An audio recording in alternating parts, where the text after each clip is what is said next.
It's BaseTradeTV.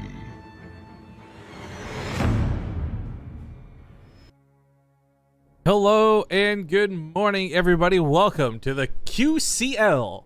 For some reason, that stands for Power Overwhelming Team League. I'm Rifkin, joined by Zombie Grub, and I'm wearing, it finally came in the mail. Look at this cute-ass shirt, Zombie Grub. Oh.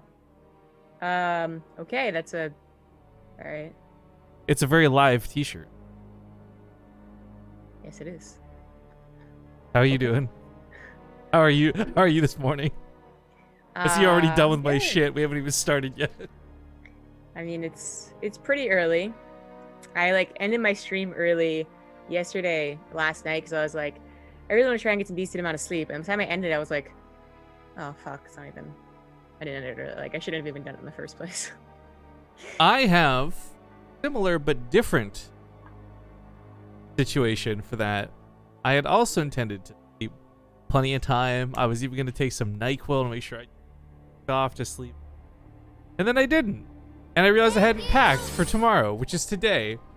And I haven't slept because I've been stress packing for the last 3 hours. How does it take you that long to pack? Well, Zombie, you see, my clothes are all over the floor and not washed. So that's the first step. Gotcha. Bad adult. Yeah, But or anything. the other part of it too is I was trying to figure out how to pack it. Basically, I'm bringing all the Canadian treats you when you visit the States, and a particular friend of mine wanted, and I quote, all the ketchup chips. So I went and bought one of every ketchup chip brand I could find, and is fully filled up my carry-on with ketchup chips. That's so... Extra. That's me in a nutshell. But hey, Rickapy, thank you very much for the 47 months. Yo, of all people, if you guys don't know, Rickapy does like subtitles for like Japanese stuff. She's pretty rad. Did you see the terrible subtitling myself and Fear Dragon did with some anime lately? I haven't forgotten about you guys. Miss you, love you, and I even bought the Total Biscuit pack the instant I saw the Axiom logo. Hell yeah. But I guess no time for chitter chatter. We got to get right into Parasite. I'll see you guys in game.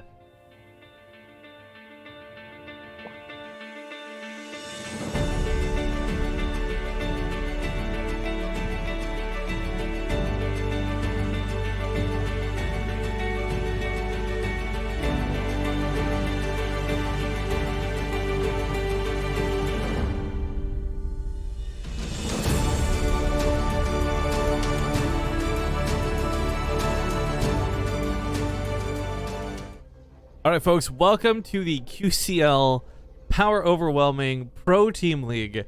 This is going to be a very different type of tournament than you've ever seen before. We'll do our best to explain it, but before we get into it, I just want to make clear Zombie Grub and I have a pretty rough understanding of it ourselves. This is something that's not really been done before by anybody.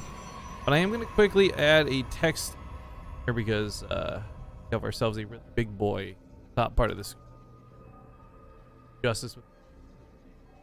So, without further ado, ladies and gentlemen, spawning in the upper left side of the map, text is snapping, that's all. He is a barcode at the moment, but he is the red Protoss parting. In the bottom right, as the orange Protoss, he's classic. Now, a lot of stuff hiccuped on me, and I'm sure everyone's sick of hearing this, but I had to do some audio testing on the fly. If there's anything wrong, please let me know. If things are too loud, too quiet. Apparently my mic keeps cutting out. I don't know what's up with that. If that keeps happening, let me know. I can look into it. Anyways, as far as what's going on, there's a best of 7 at hand here, but it's not a best of 7 between 2 players necessarily. It's a best of 7 between 2 teams. There's actually quite a few awesome players on each of the rosters of said teams. On the bottom side here with Team Orange, you got Trap, Cure, and playing at the moment is Classic. And on the top left for Team Red, which is... can't even say that name. I'm not going to try to. Oh, wait, no. That's the other one. This is Team Group Assignment. It's Fantasy, Tasia, and Parting. Right. So it's like, I mean, Team Group Assignment is really Team Old School Players, which is cool. But I feel like they should just been named, like, I don't know, something in reference to that. But that's, I don't even, like, did they choose their names? Did Crank give them names? Who knows? Well, I don't- one thing we know is that they are kind of like roughly translated too. Like those names that we've just cited are not the. I mean, it's in Korean. This is all about Korean stuff, guys, and we're just covering it in English. But the format's very interesting. So let's try to explain this just while we have a bit of the opening here. There is pre-picked maps for these first 3. So games 1, 2, and 3, regardless of score or whatever. It's not like losers pick. These players in the lineup are set ahead of time. Then game 4 is going to be like a 2v2 match, and that 2v2 will determine who gets to revive one of their players if they would like for the remaining 3 matches. Yes. Now, to be clear, I love Crank to death, but he has not done the greatest job informing us, so this is the best that we've deciphered. If we're wrong, we'll obviously let you guys know as we learn, and if you guys know better than us, please let us know too. We're just jumping into it for some good StarCraft. But really nice deny out of party, by the way. Pile on block. Yeah, it's real quick. I mean, it's Sentry openers with some Adepts, but it's not going to end anytime soon. They're both getting Nexus, so a bit longer for PvP. But yeah, you're totally right about that. Of that, I am like 100% sure. And I get the idea of it too. Like, why would you do it this way? Why would you intentionally, quote unquote, make it complicated? Oh, that wasn't supposed to happen. No, that really wasn't, especially after that first great block. But the force field buys a little bit of time. The Eps will still be able to transfer around, but this is Party having to use a lot of energy when he really shouldn't. Yeah, I mean, that's not. It's like taking away his Hallucinated Phoenix. And there's more Depths on the way. I'm having a real today I learned moment. I didn't think Depths had less range than a Sentry, but I guess they do. 5 versus 4. I might have guessed that. Now, if these Adepts get in, they can actually snipe a lot of these Sentries. Unless they're close to the shield battery, which I don't think they're close enough. No, they're not. No. I almost feel like this is like I wanted to say this was something cool, like a weird bait out of parting, but it's just a mistake twice, simply put. Yeah, no, it absolutely is. And it's a big mistake, too. I mean, it's either if the probes go down, which he did an okay job like mitigating that, I guess, or it's the Sentries, and like he actually lost both. And while that was 4-6 Adepts in total, it's like Adepts that you have time to replace. You know, it's not like Parting's ready to move across the map and you just sacrifice your entire army. So that's not a great start for Parting. And I think if most people look at this matchup, even though Parting has really come back into like MMR, he's not necessarily a tournament player when compared to Classic. I mean, Classic being one of the best Protosses, you know, here and there every so often. So the problem is though, Classic's team actually has such an amazing lineup that is like very anti-parting. Cure, I think, could proxy Parting to death with a 100% success rate. Trap and Cure both have phenomenal PvPs. It just puts Parting in a pretty rough spot, generally speaking. Whereas Parting might, I honestly think he could measure up a lot better to teams like Titan EX1, right, with Alive and Bunny and Impact on it. This first team's just not really his cup of tea, but regardless of the mistakes being made or what have you, and again, Adepts get through to the main base, kind of awkward. It's not going to rest on Parting's shoulders. And there's some strategy to this, too. If you look at the team lineup here of Parting's team, and I don't mean any disrespect, I love Parting, I hope you guys know that, but even with players like Tasia and Fantasy in consideration, like, these are a bunch of guys who've left the game and come back to it, right? And I think Parting still is, like, one of the weaker, although I don't know much about Tasia, so I can't say anything, just recent results made me think he's still in shape. Point is that maybe you send Parting out just because he is kind of like the gimme, right? Like, you're hoping the other team sends their strongest player out first, so you just send Parting up to soak him up, whether it's win or lose. Potentially. I mean, it's weird to say because like all of these guys are a bit question marky, like even Fantasy, but yeah, I think Parting actually might be the worst, quote unquote. Yeah, and I don't mean this in a mean way. It's just the reality is, you know, Fantasy's been playing in tournaments we're hosting, right? Like, we know he's active. Parting is a big question mark. Aside from notably pissing off Nathanius, smurfing on the North American ladder, and half of the NA players with him, we don't know much about where Parting's skill sets right now. Yeah. So I guess like kind of tying that into continue to talk about the format is about more depth, just still more damage. Like Parting is keeping his head above water, I guess, but it's not gonna last. Classic's being relentless. Yeah. But anyways, like so it's Pro League format, I guess you could say, with the 2v2 until game 4, and then it goes into all kill, and the apparently the 2v2 determines like who gets a revive. What I'm curious about, especially because these are the teams that they are, is like what happens if it's just a 4-0? We just stop, right? That is probably going to look a lot like CSL is what it'll look like. Well, Just over abruptly and fast. yeah. I mean, I'm pretty sure if it's 4-0, there's no continued like need. But I like the idea because Crank's trying to give a lot of really cool games with as few people as possible. You know, even though there's like a decent amount of people, the amount of teams actually isn't that big, and God forbid he had 4-person per team, right? So in that way, it's kind of cool. It really needs to be seen, I think, first to understand it. Well, that's awkward.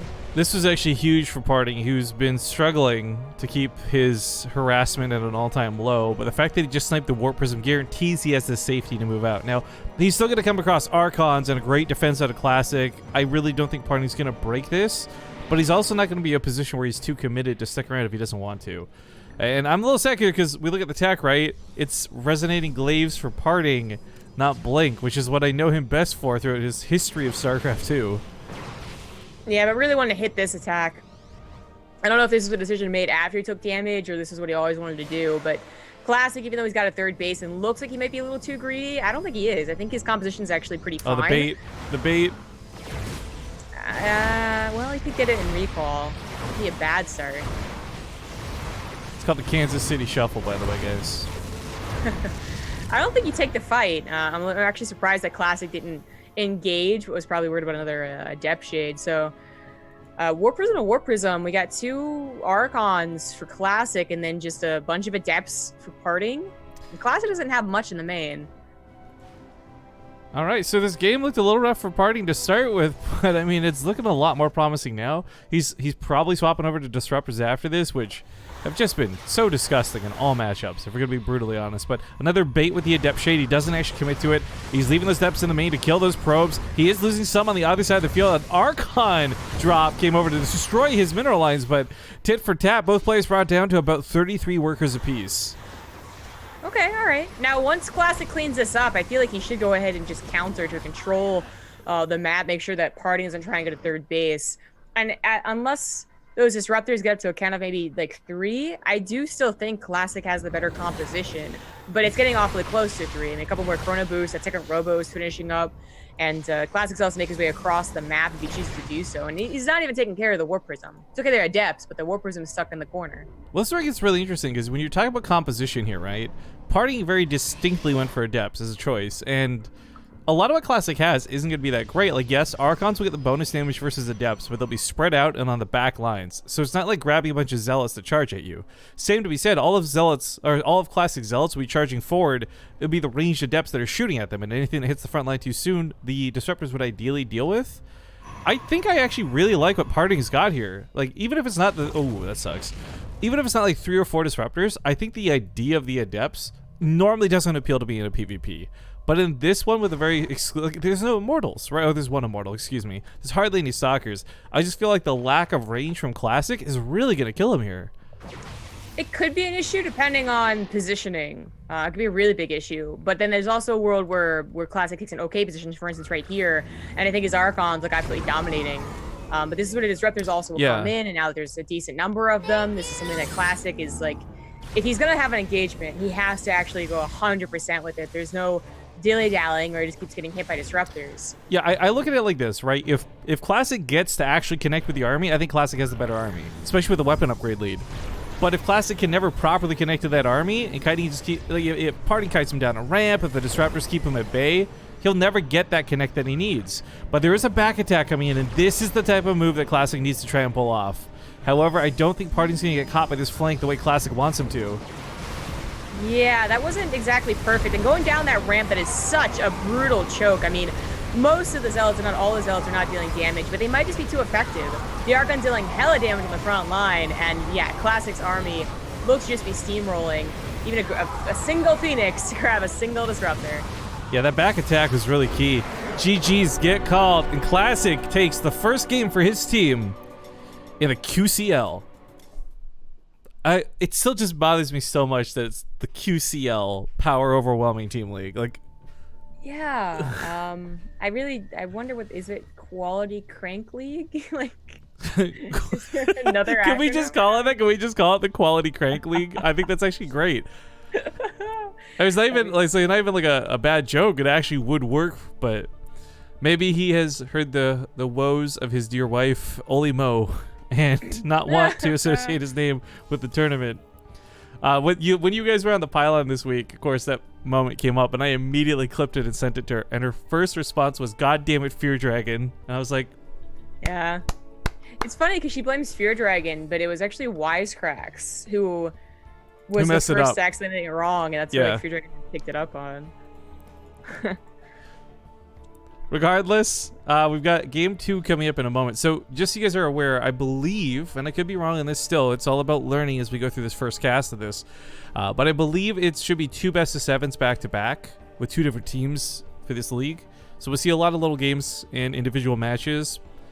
But the format is very strange and not what we've seen before, and there's no complaining or negativity attached to that comment. I'm actually always very excited to try new things and see StarCraft tournament shake it up. So like, I'm super supportive of what Crank's doing with this, like 100% behind him. But it's me treading lightly because I just barely understand the concept. And I think once we see one full cast of this, it'll just be like, oh, okay, that makes total sense now. Right. Yeah, exactly. Yeah, there's just a few minor questions I have to be ironed out. What's that shirt? Oh, are you asking about the I'm live on Twitch TV shirt?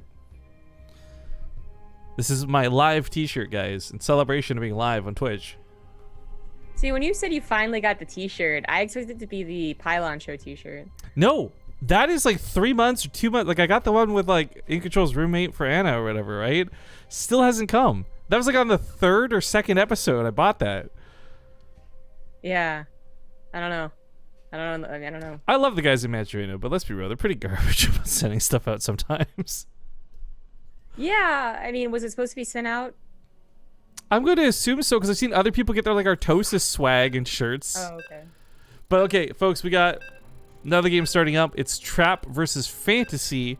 Acid Plant starts right now.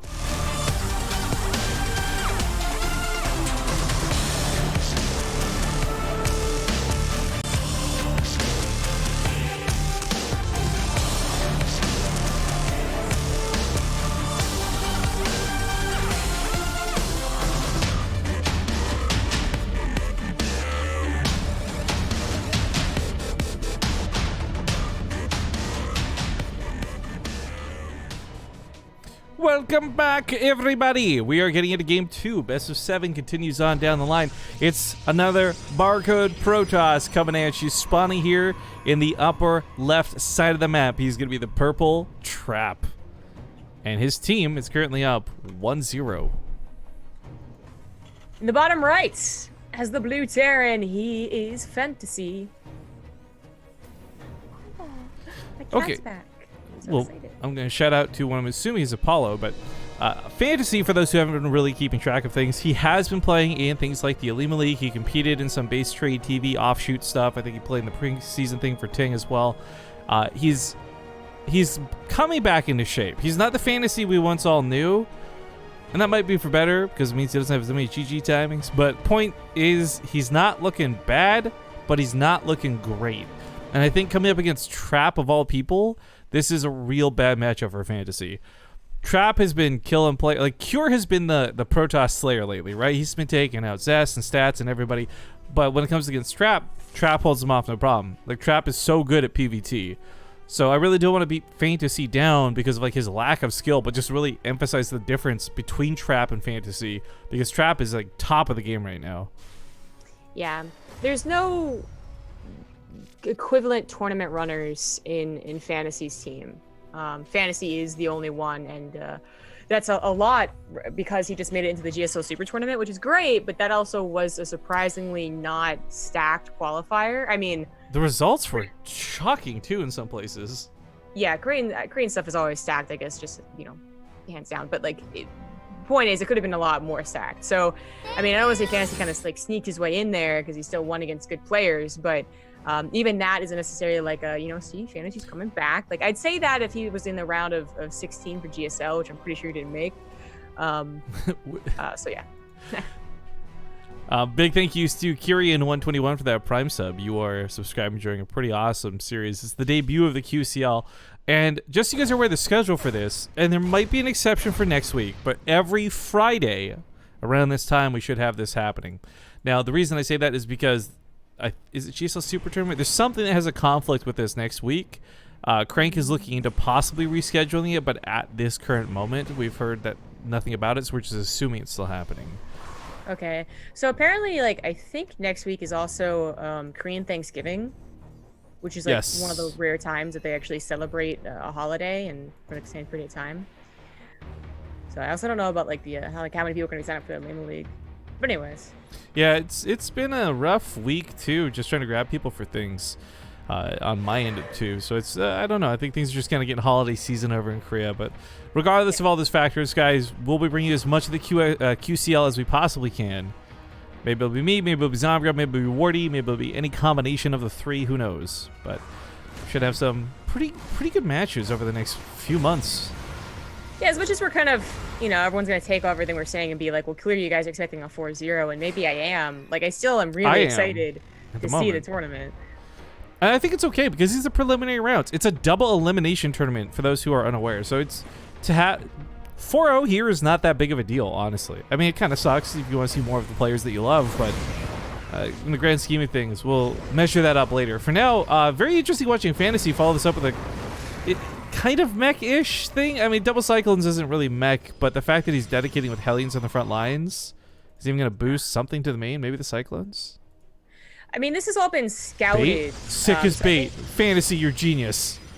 Because look, now everything's out of position. He tries to run into the mineralize, but Sim City out of trap will keep him from getting in there. Can we be real for a second? Like, whoa! Whoa! Okay, that almost got dangerous.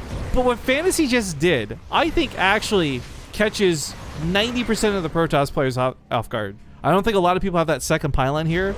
I don't think a lot of people have the shield battery timing out the way it did. Like, this really comes down to Trap being amazing at StarCraft 2 and probably reading this ahead of time. But I think Zest, Stats, Classic, you name any of those guys. And I think what Fantasy just did probably actually gets like 10 plus worker kills. I don't disagree. That's some pretty, like, that's fancy footwork wall off that we don't usually see. On Asset Planet, we see any type of Sim City, it's usually a very generic front wall. In which case, like, they have to put like a single unit there, which also would have helped, but no, he went for like just a clever wall around the probes instead. Now the Cyclones could have been a danger if there wasn't a shield battery, and if they weren't a little bit later than they could have been. Oh, he didn't see this. But they're definitely a danger to the probes. They'll drain that energy really quick. Yeah, one of the problems though was like he just pulled all the stalkers from the main. I was hoping the Liberator would go back in a little bit quicker and use this as another distraction, but oh, it looks like the medevac and both the Cyclones went down. Not using the Liberator, this was a big missed opportunity for Fantasy, frankly. Yeah, and that's the type of thing that would make him go from a qualifier to a round of 16 or a round of 8. Like this could have been a really good power move, and it's already a 1-2 punch just because he started off with those Hellions. Instead, he's still waiting on the Liberator, which it might just get, it's time to shine because Trap is focusing on this attack with Blink, and he's got a Warp Prism, so it might just be a real attempt to do some damage. And he has to kind of circumvent all these tanks. Actually goes in, I think he should have waited until something attacked him. Oh, that's awkward. He's asserting dominance with that Liberator. Unfortunately, though, turns out Trap is actually the alpha male. Right? See, when he's focusing on this, I feel like this would be a good time. But, I mean, this is a really risky thing for Trap to do. This is not a great map for Blink Stalker harassment. I like the recall there. I think it's a much smarter move than trying to get damage and getting out. Thank you, Shagsy, by the way, for the Twitch Prime sub. I guarantee you he was looking at that. Oh, nice snipe on the Observer. Fantasy removing that vision from the top of his base, but I think Trap saw the opportunity to go for the tech labs, and I think in his mind he's I could quickly snipe Stim, and this wouldn't be too overcommitted. But realizing that wasn't going to work, him pulling out was the right move. It also was like this funny, weird. Oh, Stim isn't even. It like just started. Yeah. As he blinked in, so it's like the snipe wouldn't even have been that long. What do you call something that's not a timing? Like, because that's what that was. Anti-timing. I feel like an anti-timing's a little bit... Okay, it doesn't matter. Point is, we got some really interesting developments from Trap of the back end of this, right? So, yes, he got his third CC, or excuse me, third Nexus. Third time's the charm, too. But more notably, it's the tech I'm very interested in. He's going for Warp Prism speed pretty quick here. That's going to give him a lot of maneuverability with those disruptors. Just look at that thing go. Jesus. Okay, goodbye. Yeah. Interesting to see Disruptor drops. It feels like a little bit like a style move, to be honest. Like, I know Disruptors have made their way back into the matchup, but usually they're either very early on or they're a little bit later. They're actually like going for like kind of like a timing. I would love to have a medevac that permanently was boosted. It didn't cost any gas. Wouldn't you? Oh, that blink's gonna screw him over here. I don't think you realized the wind mines were there.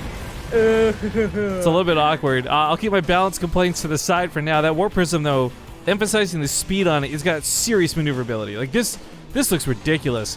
I'm not sure why it fell out of fashion, but we haven't seen the gravitic drive upgrade, I feel, in like months. Yeah, it happens so rarely. Even when like Zest does his High Templar drops later on in a TVP, he doesn't get the Warp Resist boost, I'm pretty sure. So it really is just like a Disruptor specialty. And again, this timing is a little odd for me to see so much into the mid game. You know what I just realized, by the way? Because, of course, the matches are predetermined. We now know who the third match is going to be. It's going to be Tasia versus Cure. TVT is one of the matchups that has stayed pretty stable. Yeah, but it's Cure's specialty. Like, that guy is a legit TVT god right now. Yeah, I'm pretty sure he wins that. But Tasia is actually just raw talent. I love this. Okay, good moves out of Trap here in return. But if you guys don't understand what Fantasy just did, he was trying to make sure that he's body blocking one of the shots with a Marine. A Disruptor's forced to detonate on the first thing he comes in contact with. That's 100% how you should handle it. But Trap was one step ahead of him. I mean, what's killing me about this is Fantasy's actually playing and doing some really great moves, but they're not working, and I think a lot of it has to do with who he's coming up against. Agreed. I mean, his macro game is not bad, but just dealing with Disruptors as they got up to the count of 4, which is a pretty good number, is really scary. And it's backed up now by like Charge with maybe +2 and a decent number of Immortals coming out as well. Like, this is a good army for both players if Fantasy controls like a god. But this is also somewhere I would just be like, well, a couple of Liberators would really make me more confident. And Fantasy's not even going for the main push, by the way. He's still trying to kind of catch Trap off guard, left or right, and it's not working. Look, there's Liberators. There's Liberators with range, and there's even mass Liberators. But you know what would do better than any of those things? Because a Liberator can't one-shot a Disruptor, but you know what can? Yamato can. Hey, I was right. I mean, I'm not talking about like Nate style memes, and I don't think it's a real thing to do, but I love battle cruisers in this matchup. But that's coming from a really bad perspective of a terrible player, so nobody take that comment seriously. But I will just say it's very fun sniping them off. I bet. So Trap knows that's only a portion of the army. That Observer was there long enough to know that. He's got double speed prisms holding all of his Disruptors, by the way, which I'm really curious to see how if he's going to be able to make this perfectly. They're not fast enough. They're not going to get here to stop the Nexus from going out. That's a lot of Marauders, and even if those Disruptors land, they're hits perfectly. Oh, my bad. This is a really great snipe, but now there's attacks on the top side, and as fast as those Warp Prisms are, they can't respond to split attacks perfectly. We already have these guys catching the Disruptors. I mean, the Disruptor gets a big hit, but it's not enough. Tank's going to siege up here on the ramp. We got a Widowmine or two advancing forward as well. And let's not forget, the Southern Force is still a big threat. Trap can't simply ignore it to go respond to this base. I don't understand what Trap's doing. I mean, I'll talk about it in a second, as he does finally take care of this army, but then his left base is going to be canceled at least, just barely once again. But he had not his 4 Disruptors in the Warp Prism, in which case he'd still be alive. He had 4 Immortals in the Warp Prisms, and that just doesn't make any sense to me. Triple Warp Prism. What? This is incredible. He's styling a little bit, right? Like, he's probably thinking he's better than Fantasy, right? I don't know if it's styling or not, but I actually kind of like this, just to actually break it down from okay, big drop in the main base. But, like, not to go into the analytics of it too much, a lot of the time you can't afford to warp in. You transform, you die. This actually just unloads like 12 Zealots straight up. That's a huge drop, and this is a no gas cost drop. This is going to cause a lot of gas damage to Fantasy. I mean, that's true. I still think, and unfortunately Fantasy was kind of prepared for this. This isn't going as well as Trap was hoping for, but I feel like it's a big reason why he hasn't taken care of even more of Fantasy's army in some of these trades. He actually is still behind in the army, although it's quickly changing. More and more Zealots are getting warped in. Maybe he's stuck on the ramp. We can always pick him up too. I mean, this is a really great trade for Trap, but the problem is he's still under pressure back at home. So as much as I want to like swoon about that Zealot run by, his main base is under attack. His whole army is chasing this distraction that's running away from the third, and he's losing control of his main base entirely. Fantasy's gonna win this game. It's actually This too is so far sick. gone. I mean, maybe there's this degree where like Trap got cocky. Maybe he started styling a little bit. 3 Warp Prisms is a bit silly. Like, I can agree with that. But whether he was styling or whether this was like intentionally just his attempt at a best play, this let Fantasy in for openings. And this is what I want to go back and highlight, right? From moment 1 of this game, Fantasy's been doing a lot of really great moves. Trap had just been blocking a lot of them. Finally, we get to see some of those moves slip through the cracks, and Fantasy is looking as good as I was hoping he would. Yeah, this is good stuff. But I mean, to be clear, my perspective on this is that the Zealot Bomb drop was actually something that he thought would legitimately buy him a ton of time and do a lot of damage. That might have been just like straight up legitimate. The Immortals in Warp Prism is what I was like, this can't be like an actual, like, why would that be a thing, is like what I'm trying to wrap my head around. And it's a reason why he doesn't have 6 disruptors right now, or more importantly 4 disruptors, 2 splits to the main and the third, to take care of all these engagements that have killed so many probes in his 3rd Nexus. I mean, also, oh, look at this.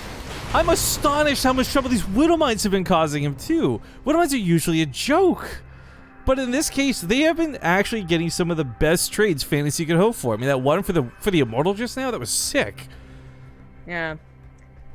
Well, now Liberators are out, so I mean, any chance that the Disruptors being like the ultimate comeback, and they certainly are a comeback unit. And it's only a 40 armor speed difference, so maybe. But Liberator count as that grows, that's going to be something that Trap, I don't think, can actually tackle. Well, Zombie, you're not going to have to worry about Immortals being in the Warp Prisons for much longer as these Vikings. Well, never mind. We got Sonic the Hedgehog driving these Warp Prisms. They can't catch them. It's ridiculous. Yeah. Blue Knuckles is the fastest thing alive. Yeah. All right, so taking out the Liberators, kind of keeping their count low. Fantasy might make a mistake by engaging and then getting blasted to bits by Disruptors. Ooh. And in that case, Trap's one last desperate all-in attempt might work. There were Templar here hoping to feed back those medevacs. Now, it does remove the energy, but it doesn't kill them straight up. So that's a little bit of a lasting force in the main base. What am I still snapping off? I guess this goes right back to the fact that your Trap had his observers sniped off very early, and I guess never appropriately replaced them.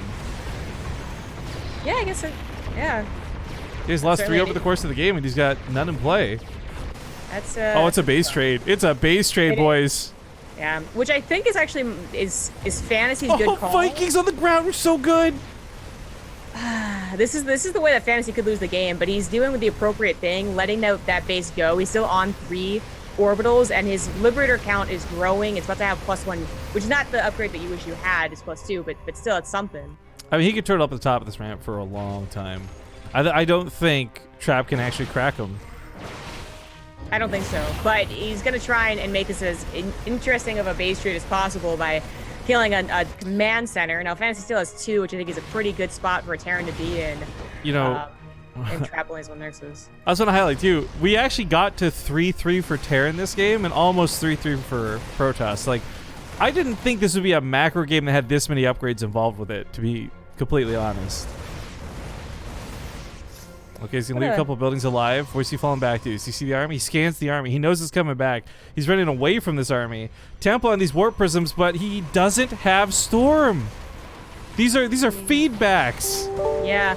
So I think this is clever because he's trying to catch Fantasy picking up. I'm going to guess. But now it's like really far away. I'm so furious right now. I'm looking at my process menu. You guys heard that alert sound, right? Everyone who's in the chat. Skype is not open, but I got an alert message from Alex, US whatever 007. What? Why? Ah! All right, that's game. That's such a huge concave. GG.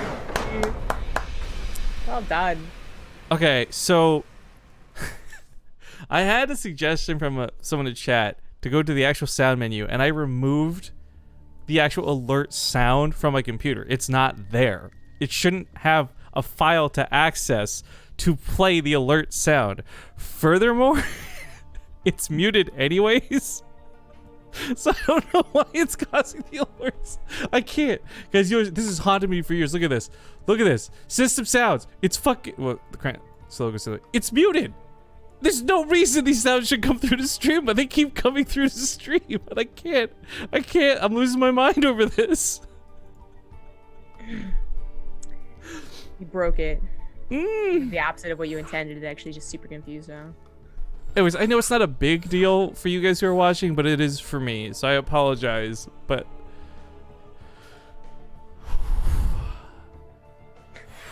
the worst part is going one step further. I've just reopened Skype to confirm that Skype is now open on my PC. I can see it, the processes.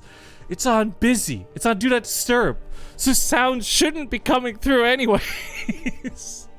Right? I don't know. Can't explain it. I can't. Okay, folks, we got the next game coming up. It's Tasia versus Cure. This is game number 3. And what's cool is it's not going to be a 4-0. The team's score is tied up 1-1 now, with Fantasy having that big win. Yeah. I feel like Trap was playing the game he expected him to up until the War Prisms got a little out of hand. Well, I mean, not to put it all on Trap maybe making a mistake, but also Fantasy just playing really well. Well, we're going into Blue Shift. We'll see you guys here in a moment.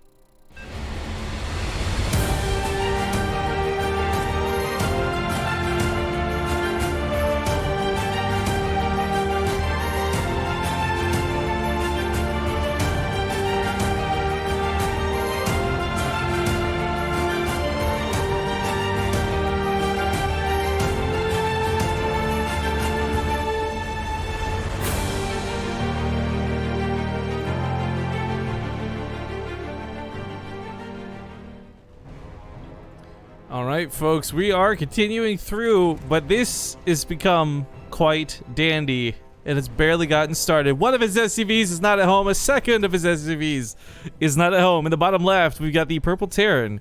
He is Cure. In the top right, as the yellow Terran, it is Tasia. Wait, who? It's really Tasia, guys. It's the real Tasia. Okay. It's about to be actually T-Rex. I've been waiting 4 years for this, guys. But for the first time in like 4 years, can we get some Ace TCs in the chat? Because at this point, there's a lot of people who probably don't know what a Tasia clap is, and that breaks my heart. So in celebration of having Tasia on stream, let's rock some Ace TCs. But yeah, Tasia, very interesting to see him. We've talked about this. You guys talked about this on the pylon too. But like StarCraft retirement isn't always what it is. You never really stop playing for like 100%. Tasia was so good back in the day. I gotta imagine that like getting back on that bicycle, playing Terran again is not that difficult for him. But the reality is, it didn't matter who he's coming up against. He's gonna be out of shape compared to the rest. I don't care what results you've seen in GSL Super Tournament qualifiers or anything like that, because Cure is the best TVT player in Korea. I can say that with such confidence that even Artosis would blush. Like, Cure cannot lose this matchup right now. He's so good at it. Well, I mean, calm down there.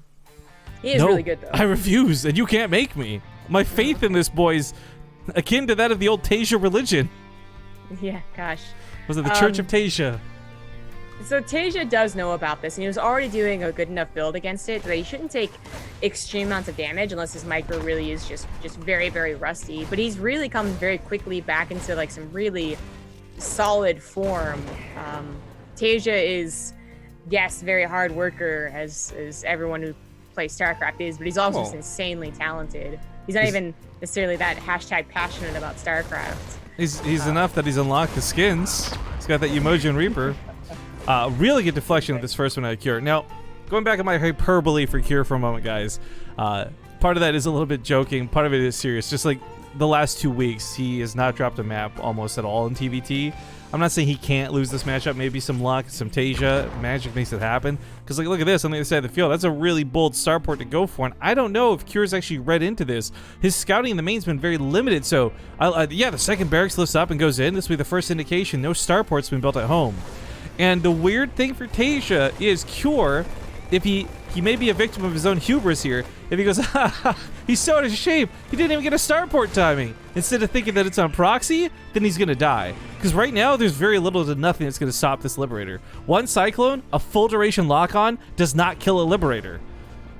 So there was a chance until just now with the barracks scouting the gas. I think that he misread this as a attempted factory expand. In which case, he would not have been aware of having to pull his SCVs. But with the barracks scouting how much gas was taken, and then the CC timing now, of course, like, he knows. And there's not much he can do about that. Like, he is just waiting for a single cyclone. As he said, that doesn't actually take care of it. Now, the Liberator's just going to pop out, and it will deal some damage. Lots of lost mining time. Oh, nice pick up there. Yeah, managed to pick off something over here, but can't take care on the cyclone. Oh, jeez. Yeah, I mean, you're going to bleed out SCVs if you try and mine through this stubbornly, and that emphasis here really goes to the fact that you cannot, in one full duration lock-on, you cannot kill this. It will get out of here with, like, barely any health remaining, so, yep, got to wait 4 seconds or whatever it is for the cooldown, then it'll finish it off, but to highlight this on the income graph, guys, I mean, that's from just, what was that, 30 seconds of not mining? That's huge. Look at the difference of money between these two.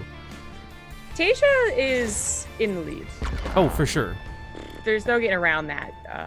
Cure's 2 racks is attempting to bop him out or just see how rusty he really was. Did not work, but it's also something where it's a joke, but it's also kind of real that proxying, these type of proxies, like a 2 racks, is not actually a bad opener if you can get anything done. If you can get 3 SCVs, if you can get delayed command center, if you can get them to, over defend, right?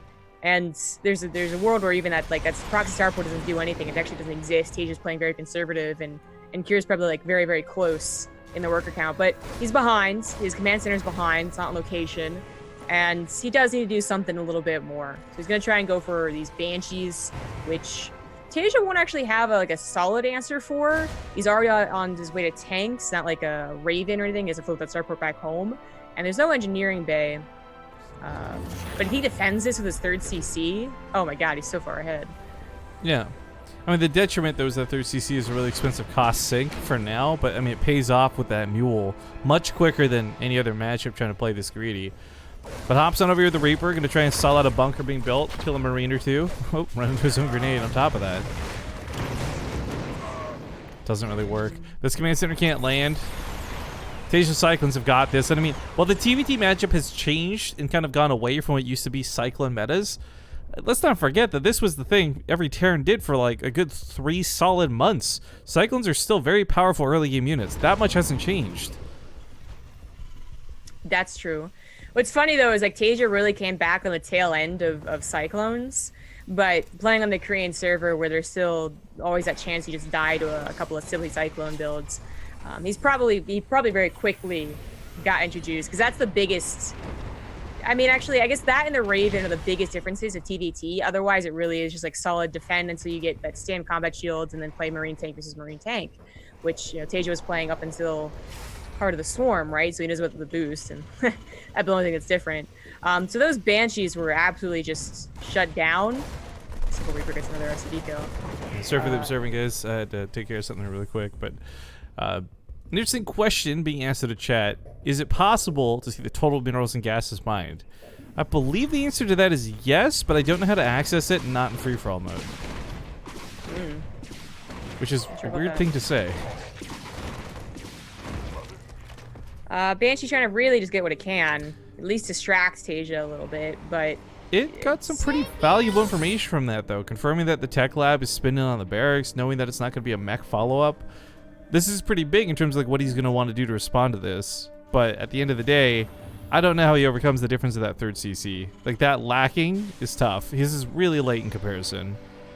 He didn't see it, but he may be able to read into it, just how late Tasia's production was.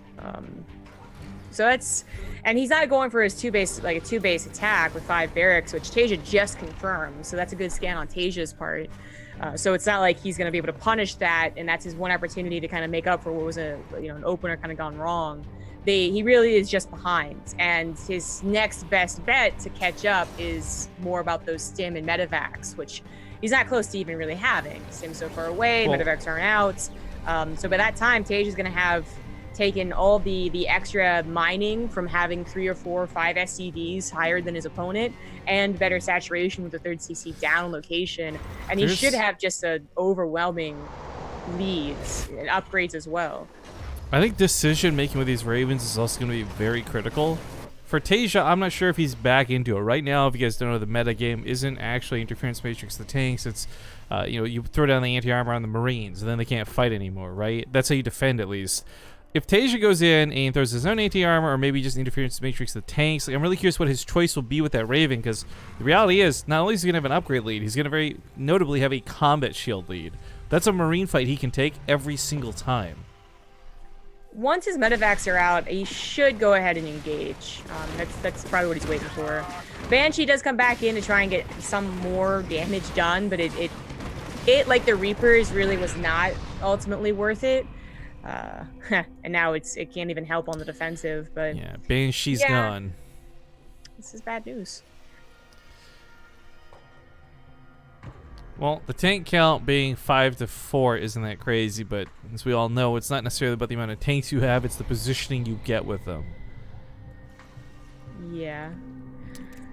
I really like the sensor tower, too. That's going to help a ton. He's got plenty of scouting, watchtowers, just spread units. I mean, Cure knows that he's in a rough spot, and he can't let Tasia catch him off guard. To be, like, temporarily very, very critical, Tasia is getting supply blocked a lot. Like, apparently his mechanics aren't all the way back. This is the second time it's happened, and he had to throw down his call down supply. I gotta imagine there's a tiny partisan group that's like, yes. Years I've been waiting to call Tasia on something.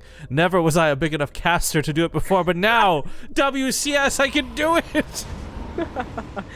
I only bring it up because it is stuff like that he does it 3, 4, 5 times, and suddenly Kier just, has the better macro, right? But it's not that severe yet. Great missile turret placement. Well, it's about to go down, but that was a good one. Oh, the Raven! Oh, that's huge!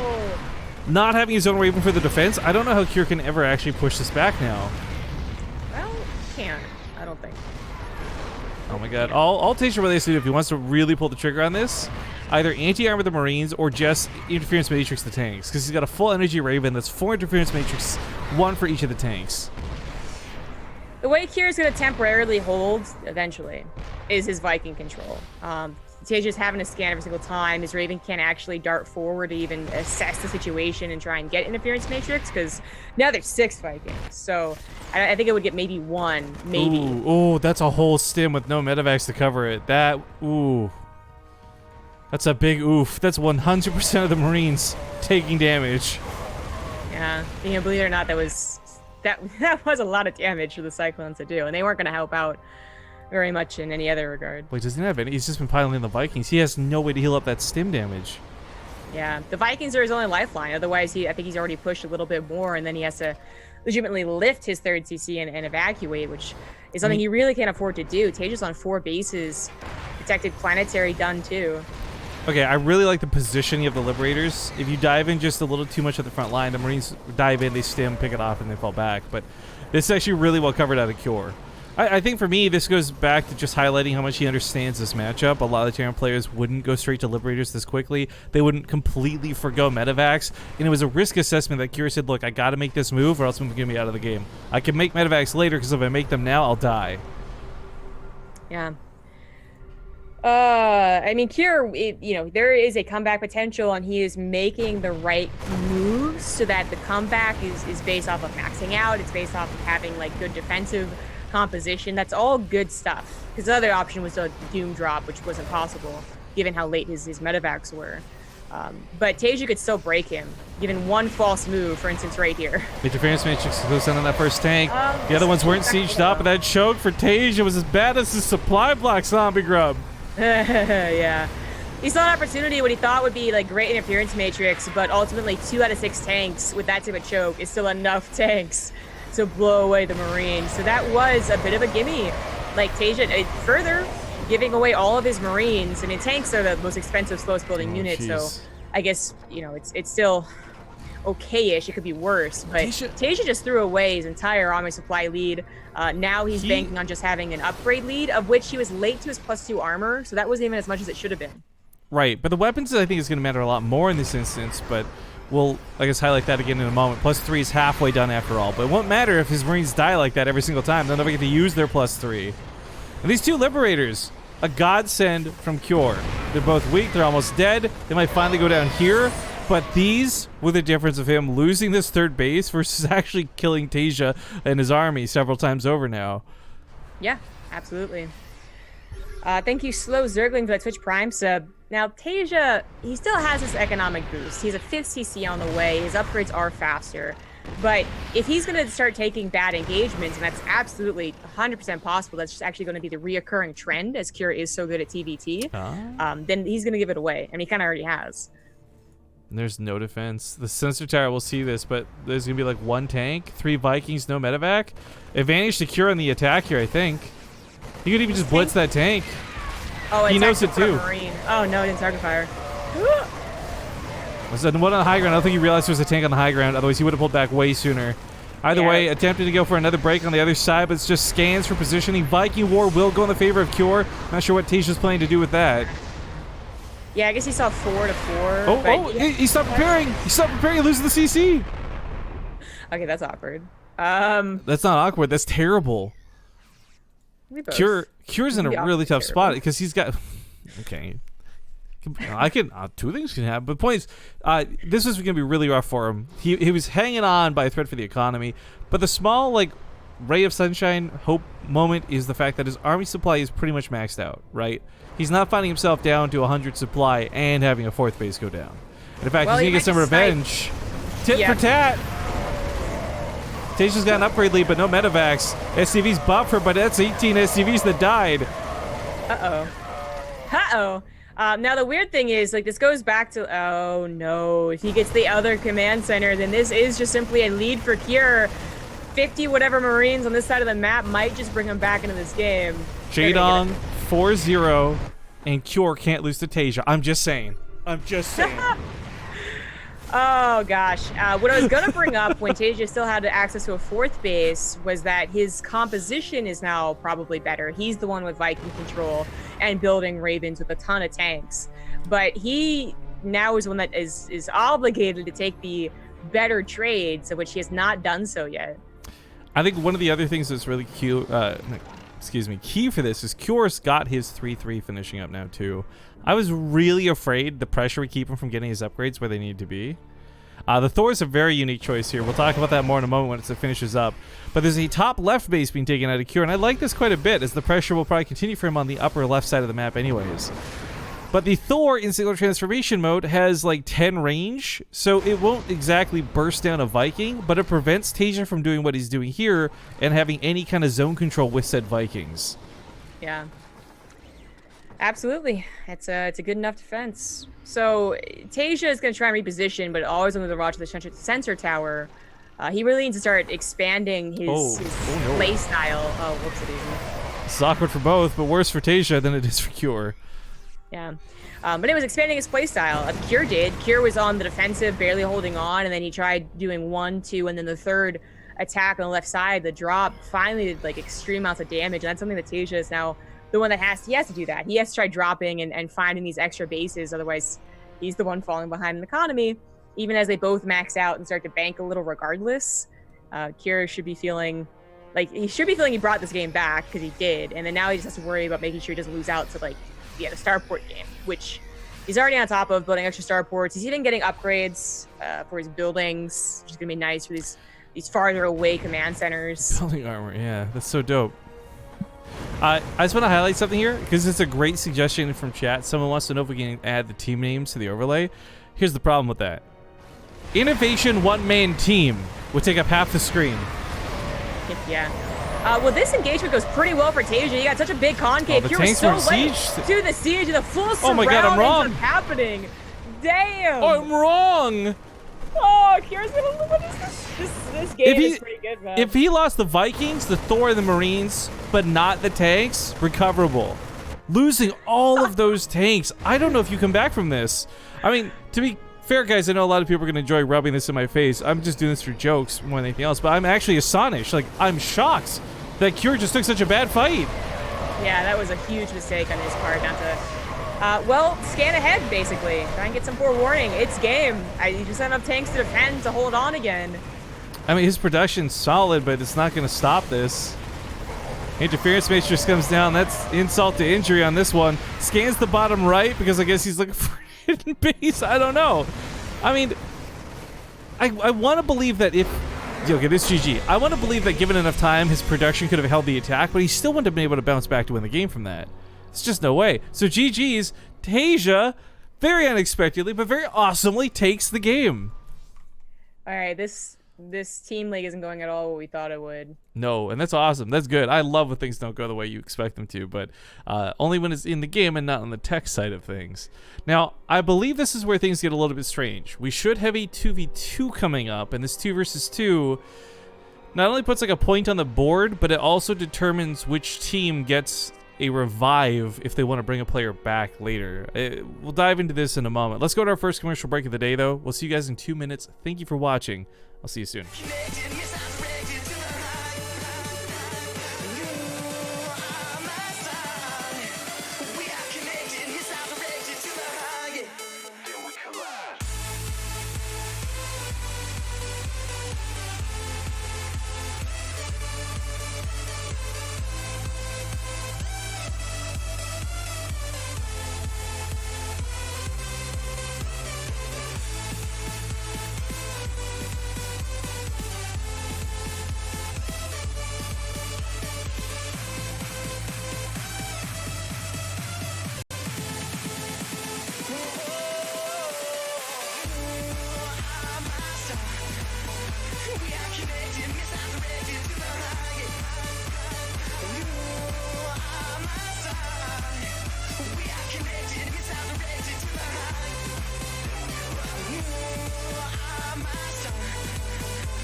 We're getting into some real weird territory now, guys. We're going to a map called Emerald City from the TeamLeague map contest, which is apparently the 2v2 map they'll be using.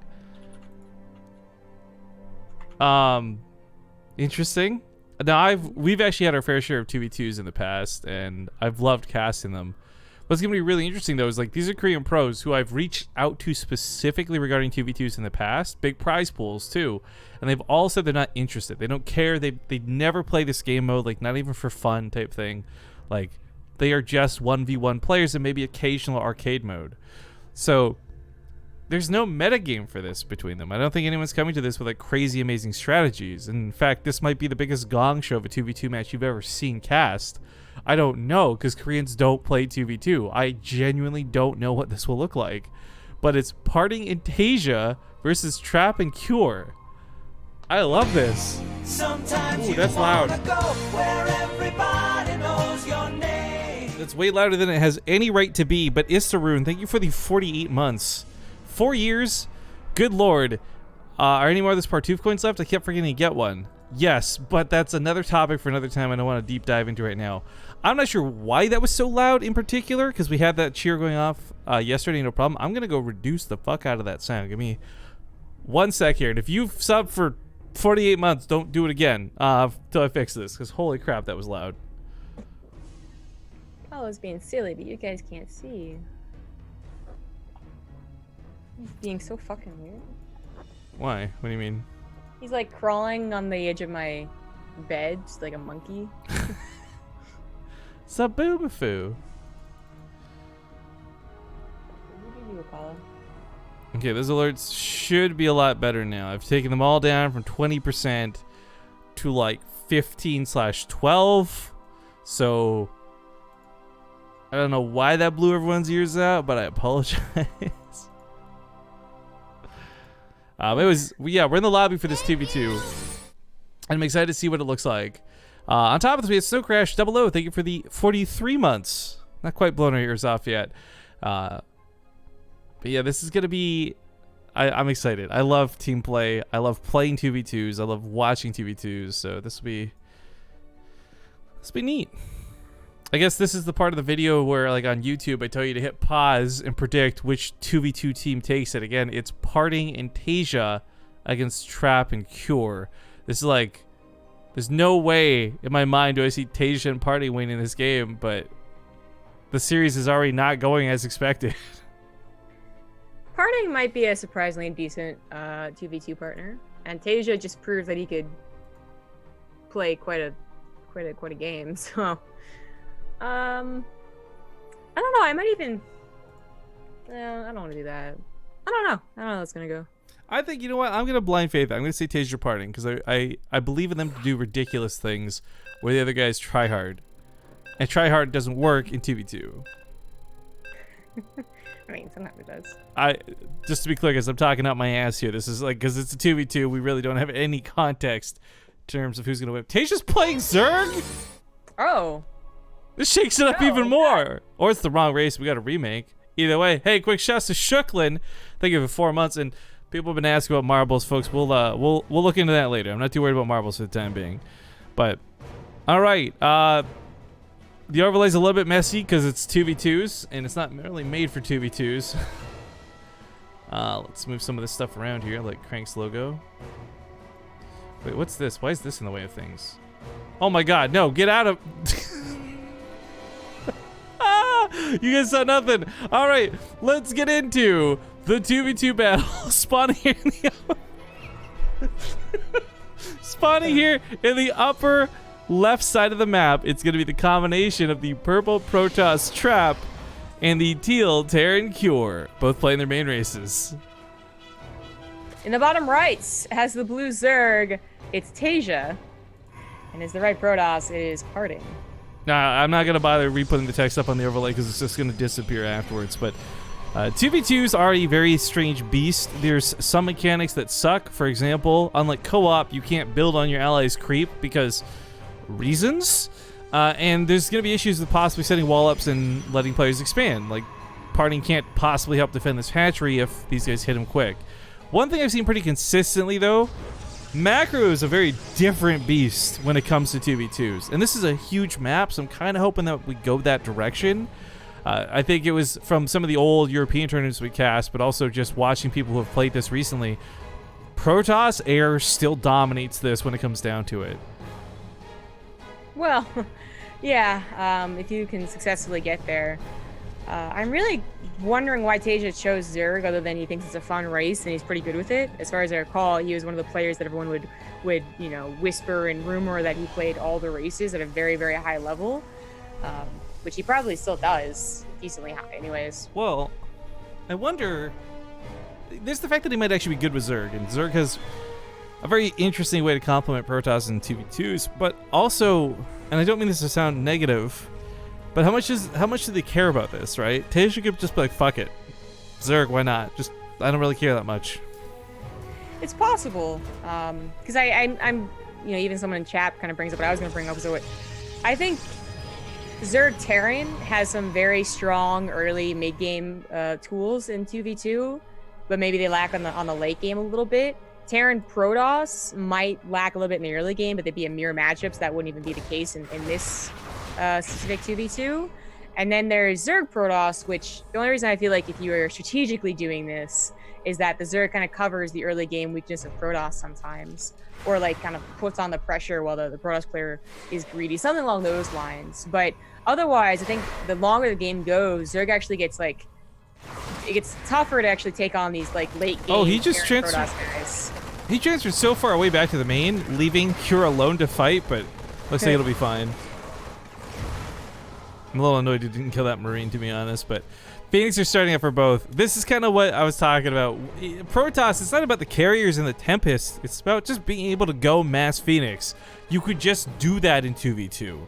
You don't have to worry about adding in Adepts or Archons or other elements of it. That's where your allies got you covered. And was it who? Lil Bao and several other Europeans, just showing us how gross Mass Phoenix can be in 2v2. I mean, the Protoss players know that. They're both going for double Stargate, and it's really a question of how does their partner complement now that Tasia's decisively decided this to play Zerg. There's no like requirement for him to do this or anything. I really want to see Tasia do some super basic stuff like corrosive biles and fungals. Like that for me would be so sick. I think to complement the Phoenix. Maybe. Is it as good as just having Marines on the ground, though? I don't know. Well, okay, there's that factor to it, but I'm thinking more for a fungal growth, because one thing they're going to do is you're going to stack up this Phoenix.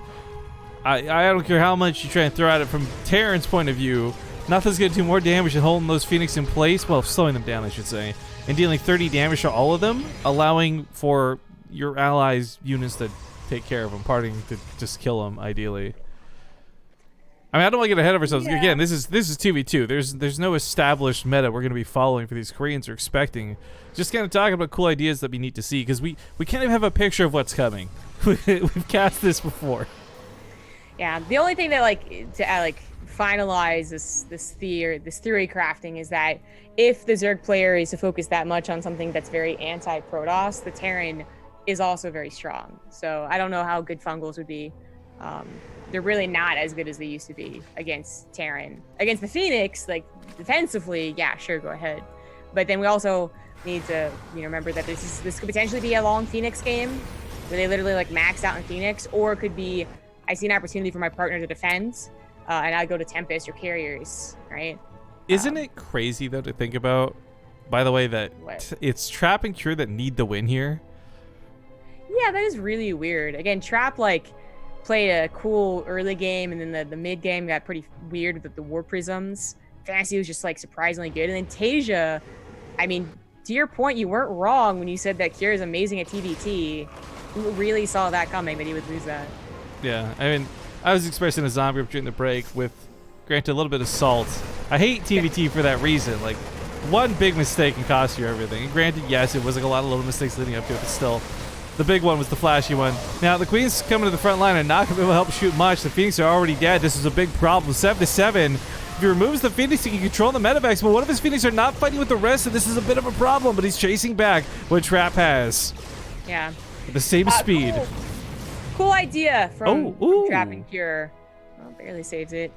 And almost highlighting what I was getting to, where isn't it better to have the Marines? But there's enough roaches to help take them out, and now the Phoenix, I mean, they control the sky for parting.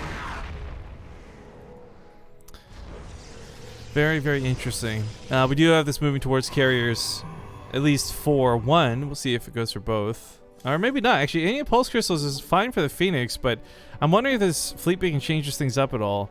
Because, once you've fallen behind in the Phoenix count, it's pretty hard to bounce back. But I guess they treated it out so evenly, nobody came out snowballing ahead. Not really snowball. Not when you consider if Marines find one Phoenix of parting, it's back to square. But we'll see if that's the case. Cure going for tanks, they could be lifted on the backside, so that they both have to be very wary of protecting those. Tasia, by the way, didn't really do anything I would say is particularly interesting or helpful. Wise. Okay, I mean, he helped defend the job. No, but I mean, what he's going for is Hydralis, which will be great, but he doesn't have them yet, which is a problem. These Phoenix are stacking up right now. Actually, Trap with a little bit better control, but the Anya Pulse Crystals for parting being done so much sooner, allowing him to just stay outside of the range of the Phoenix. Yeah, you can see Trap is trying to get in range himself before parting pulls back. That's why he's jumping on top of it, but it's not really working out. And he has to depend on his partner's Marines to help him until, I mean, he's still got 15-20 seconds on his own range. I mean, if at some point he can win the Phoenix War enough that he can even segment one or two off to lift up the tanks, then Tasia can just go in and kill what's left of the poor Terran. You're a little bit cocky. Awkward position. Trap's Phoenix can't help, but and yet they've got the cover of the Marines. Yeah, exactly. Speaking of which, diving in with those Marines trying to force the fight. I mean, this was a timing, right? A big part of this was Anti-Pulse Crystals just finished up for Trap as well, so he's got those purple lasers, he's got the range, but he lost so many Phoenixes going into this. It's 8-3, 7-2. Yeah, there was a time where Kira was intentionally target firing the Phoenix, and then he kind of stopped and he went back to it. But even then, the Phoenix had already kind of snowballed in favor of parting. And Tasia might not be helping with the Phoenix War, but he's helping with the Marines that were supposed to help with the Phoenix War. So I feel like parting and Tasia are still winning this game. You know, I was talking a lot about fungal growth and other things, but I think one of the really massive things Cure could do here that he's missing a step for, one Ghost, one EMP on those stacked up Phoenix. They lose all their shields, they lose all their energy. Like, they don't have the means to fight if that ends up happening. Yeah, that's a decent point. Like, Tasia, Terrence. Cure is on 3 bases. He could afford that. They've all been expanding. This has been about direct engagements with Phoenix around that makes sense. It's really very difficult to drop or get run bys going. I thought you were calling him Terrence, by the way. I was very confused for a moment. And he's Terran. Tasia, Terrence. He's gone for 3 bases. Like, that's what I heard in that sentence. My bad. No, just keep thinking Tasia should be the Terran, but he's not. I really hope that's his name. If he was to pick an English one, though, that'd be great. That's a terrible name. What? I'm sorry for anyone named Terrence. Terrence and Philip are heroes in Canada, okay? Who? Terrence and Philip. Who? Well, I say Terrence. Yes, Philip? What the hell that is? What, have you never seen an episode of South Park in your life? I have seen episodes, but not enough to get that. It's the Canadians. Sometimes you wanna go wherever. All right. Well, Zombie might be disappointing me. Akuma's not. Coming in rocking that 12-month resub. Thank you for the 1 year. So can I request to get a real Partoof? I'll cover the shipping costs. South Park jokes aside. Yeah, Akuma, message me about it. We'll get that sorted later. For now, we continue to watch the game. As the Hydras are out, they're going to be a nice addition to have for the army. Marines getting jumped on by the Zerglings. No Banelings. Slow Hydras off of creep. Not looking great, but the Phoenix War is going to be what really matters. Because whoever has the strength of the Phoenix is going to have the strength of the game. And, oh my god, that mothership looks glorious. Cage took a really surprisingly bad engagement. Like, there is a situation where Kira had so much up on the ground that he takes care of literally the rest of the Protoss army. I mean, it's kind of close to happening, so... Tasia. Well, relax, chill. I mean, Tasia's missing some critical upgrades, right? And this is where I get a little bit like finger waggy at the Zerg. Maybe he didn't know about the change to Hydras where it's 2 upgrades instead of the 1. Ah. Because I mean, I said slow Hydras during the fight. And I want to emphasize that he did get the range, but he's still not upgraded. In fact, he's moving to Ultras. He says, "Fuck it, I'm not going for Hydras." Who needs speed? These are just like a middle stopping ground for me. I'm going for the late game. That's funny. But it's it's really not like funny. he's got Baneling's speed. These are the first Banelings he's making now. And I mean, it's funny for us to be critical of Tasia, but this is huge. If the Marines aren't part of the battle, then Party can just dominate, but he can't. Yeah, the lack of Banelings, and now they're going to be off of creep, and the tanks are already sieged. Like, the Cure and Trap have made the hard line, like, you have to pass this area, and Tasia and Parting are just going to... They're ramming their head against the wall, and that might not work out. Ooh, big shots here as he does hunt these down. Banley's did some connections on the right side. That time warp happened too. The frames started dropping. But 15 Phoenix for Trap. This is huge. I talked about the Phoenix lead being a big deal, and I'm not exaggerating. Once one of these two controls the sky, I mean, they both know how important it is. They keep building more Stargates. We got 3 Stargates versus 4 Stargates. Yeah. It's a question of what works better, 4 Stargates or having that +2 weapons. The Phoenix do attack pretty well, but it's not a kill shot difference, I think, until +3. Shit. Maybe even not then. I didn't even catch this, by the way. Kuma just gifted out 10 subs. Thank you, and congratulations to the random people who won a sub in chat. You know, if this game is won by Cure and Trap, I really feel like it's mostly because of Cure and Tasia not... Because initially, Tasia was taking him on and dealing with all the ground army, but these last 2 engagements has been the opposite, which has led to Trap kind of coming back in the Phoenix War. This is so tough, though. Chitin is plating so close to finishing up. He's got 3-3 on the way. He's really trying not to fight, but yet pushing himself in a position where he's getting hit by the tanks. So now he rolls in, a couple Banleys connect, but even if he wins the ground war, which he won't, I don't think he can support Parting in the sky. No, he can't. I do believe Trap and Cure have done it. Now, I'm not going to say this 100%, but I'm just going to say that I like the Terran Protoss composition a bit better. I'm going to say I like the people who are well-versed in the race a lot. Well, that's also true. I mean, Tasia, I do think Tasia was very high Zerg, and he probably is still GM Zerg, but some of those engagements, even more so than the lack of the upgrades, right? Maybe an OG Tasia is different than the one we have right now, because I mean, the thing is, like, not having speed on the Hydras, that's kind of a big deal. That's not a small detail you can, like, run to the middle of the map with siege tanks off of creep against. Right. Or no banelings, or even taking those engagements when you could argue that it really wasn't necessary. Well, GG's, and those thank yous are still ringing true. Thank you again, Akuma, for the gifted subs. All you guys who just got gifted a sub, by the way. Look, we haven't sold out. Give me 1 second, please. If you're feeling so inclined, for as little as $1, just $1, you can activate that sub right now. And while you already have been gifted a sub for this month, it will activate next month for you as well. Whereas if you try to do this next month, it's going to cost 5 instead of 1. So I hope you guys will take the opportunity to take advantage of the deal of September while this goes on. But I guess we're going to go to a small commercial break. When we get back, it gets back to the 1v1s. And now it's like an all-kill format for the remainder of this best of 7. And the actual score for the best of 7 is tied up now 2-2 between the teams. See you guys in a couple.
Put it in a box and lock it. Try to forget all about it.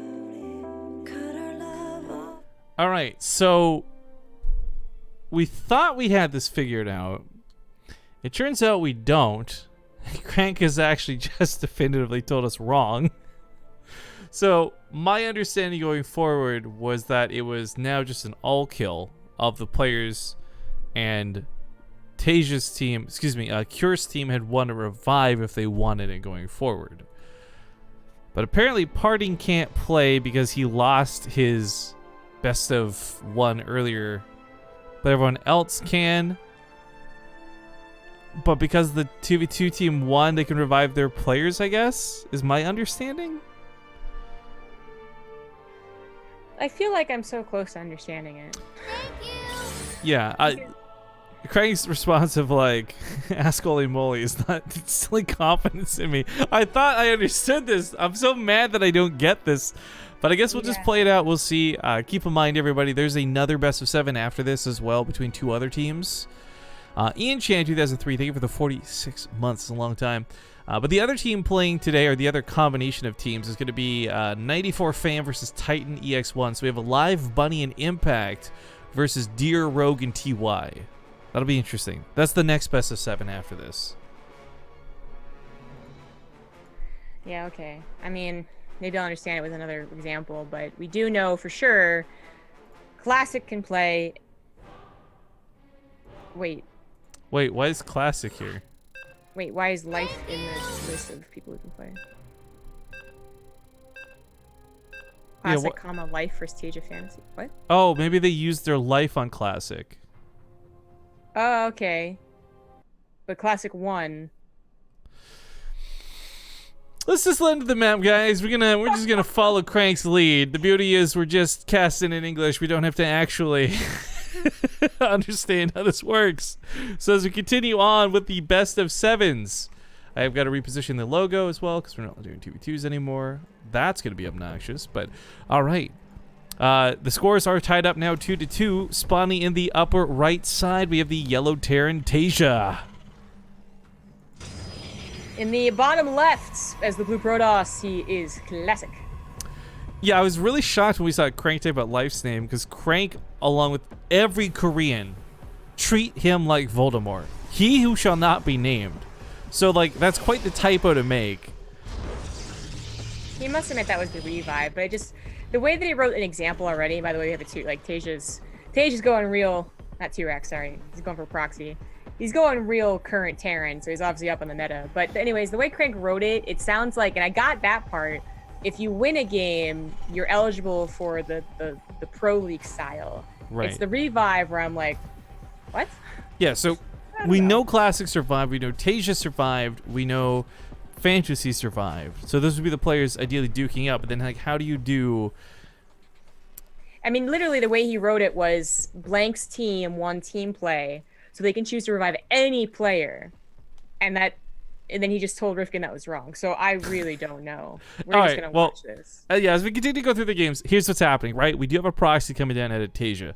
But this is a hardly... So the weird thing is, right, where StarCraft has gotten to this point, and I don't want to fall into the Nate trap of complaining, but the truth of it is, you see every Terran player proxy a Protoss, not because they don't have faith in their late game, but there's just no way to offset them in the early game. Nothing else you do, shy of like even Fantasy's cool dancing, it works a lot of. So this is something where you go for these proxies. Maybe it's an all-in version with that double Cyclone, or maybe it's just something to get them ahead in the early game. Either way, what Tasia's doing is not that surprising. And for Classic to scout this, yes, it confirms the alarm bells, but it's not like, oh my god, what do I do? I've never seen this before, I'm panicking. This happens all the time. It does. But Protoss are still kind of experimenting with the best way to deal with it, especially because there's the biggest conundrum is that it's not always reactored cyclones. It's not always a Reaper first, right? Like, there's so many things you have to take into account. Is there a proxy starport is a big question as well. And in this case, it is double like Cyclone, which would have a different reaction than if it was, you know, maybe the Banshee or something like that. Now, the Robo kind of covers a lot of different avenues. Like, already it would cover everything. You get Immortal for Cyclones, you get Immortal for Banshee, blah, blah, blah. You still want to know exactly what it is. And finally, the stalker is going to see it.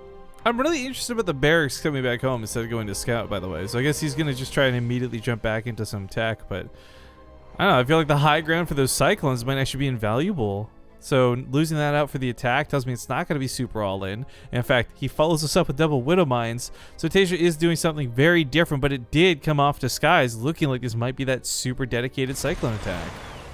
And again, it's hard for Classic to know. Like, he sees no barracks, so I think he's probably thinking what you're thinking, which it's not going to be very dedicated. But where's the starport? When's the command center coming down? Is it 4 Cyclones, or is it 2 Widow Mines? Or even Alien to try and run by? You know, I'm really not a fan of a lot of the Emojin skins individually, but together, these actually look pretty cool. So the Widow Mines are always kind of silly. You know, eventually they could get an Observer. Oh, well, not now. I think a small mistake was there from Tasia. He hopped onto attacking with a Cyclone. If he had let the Widow Mine go off, the barrier would not have been popped, and then Immortal would actually be missing about half of its health. Good point. It could have been a little bit better microed.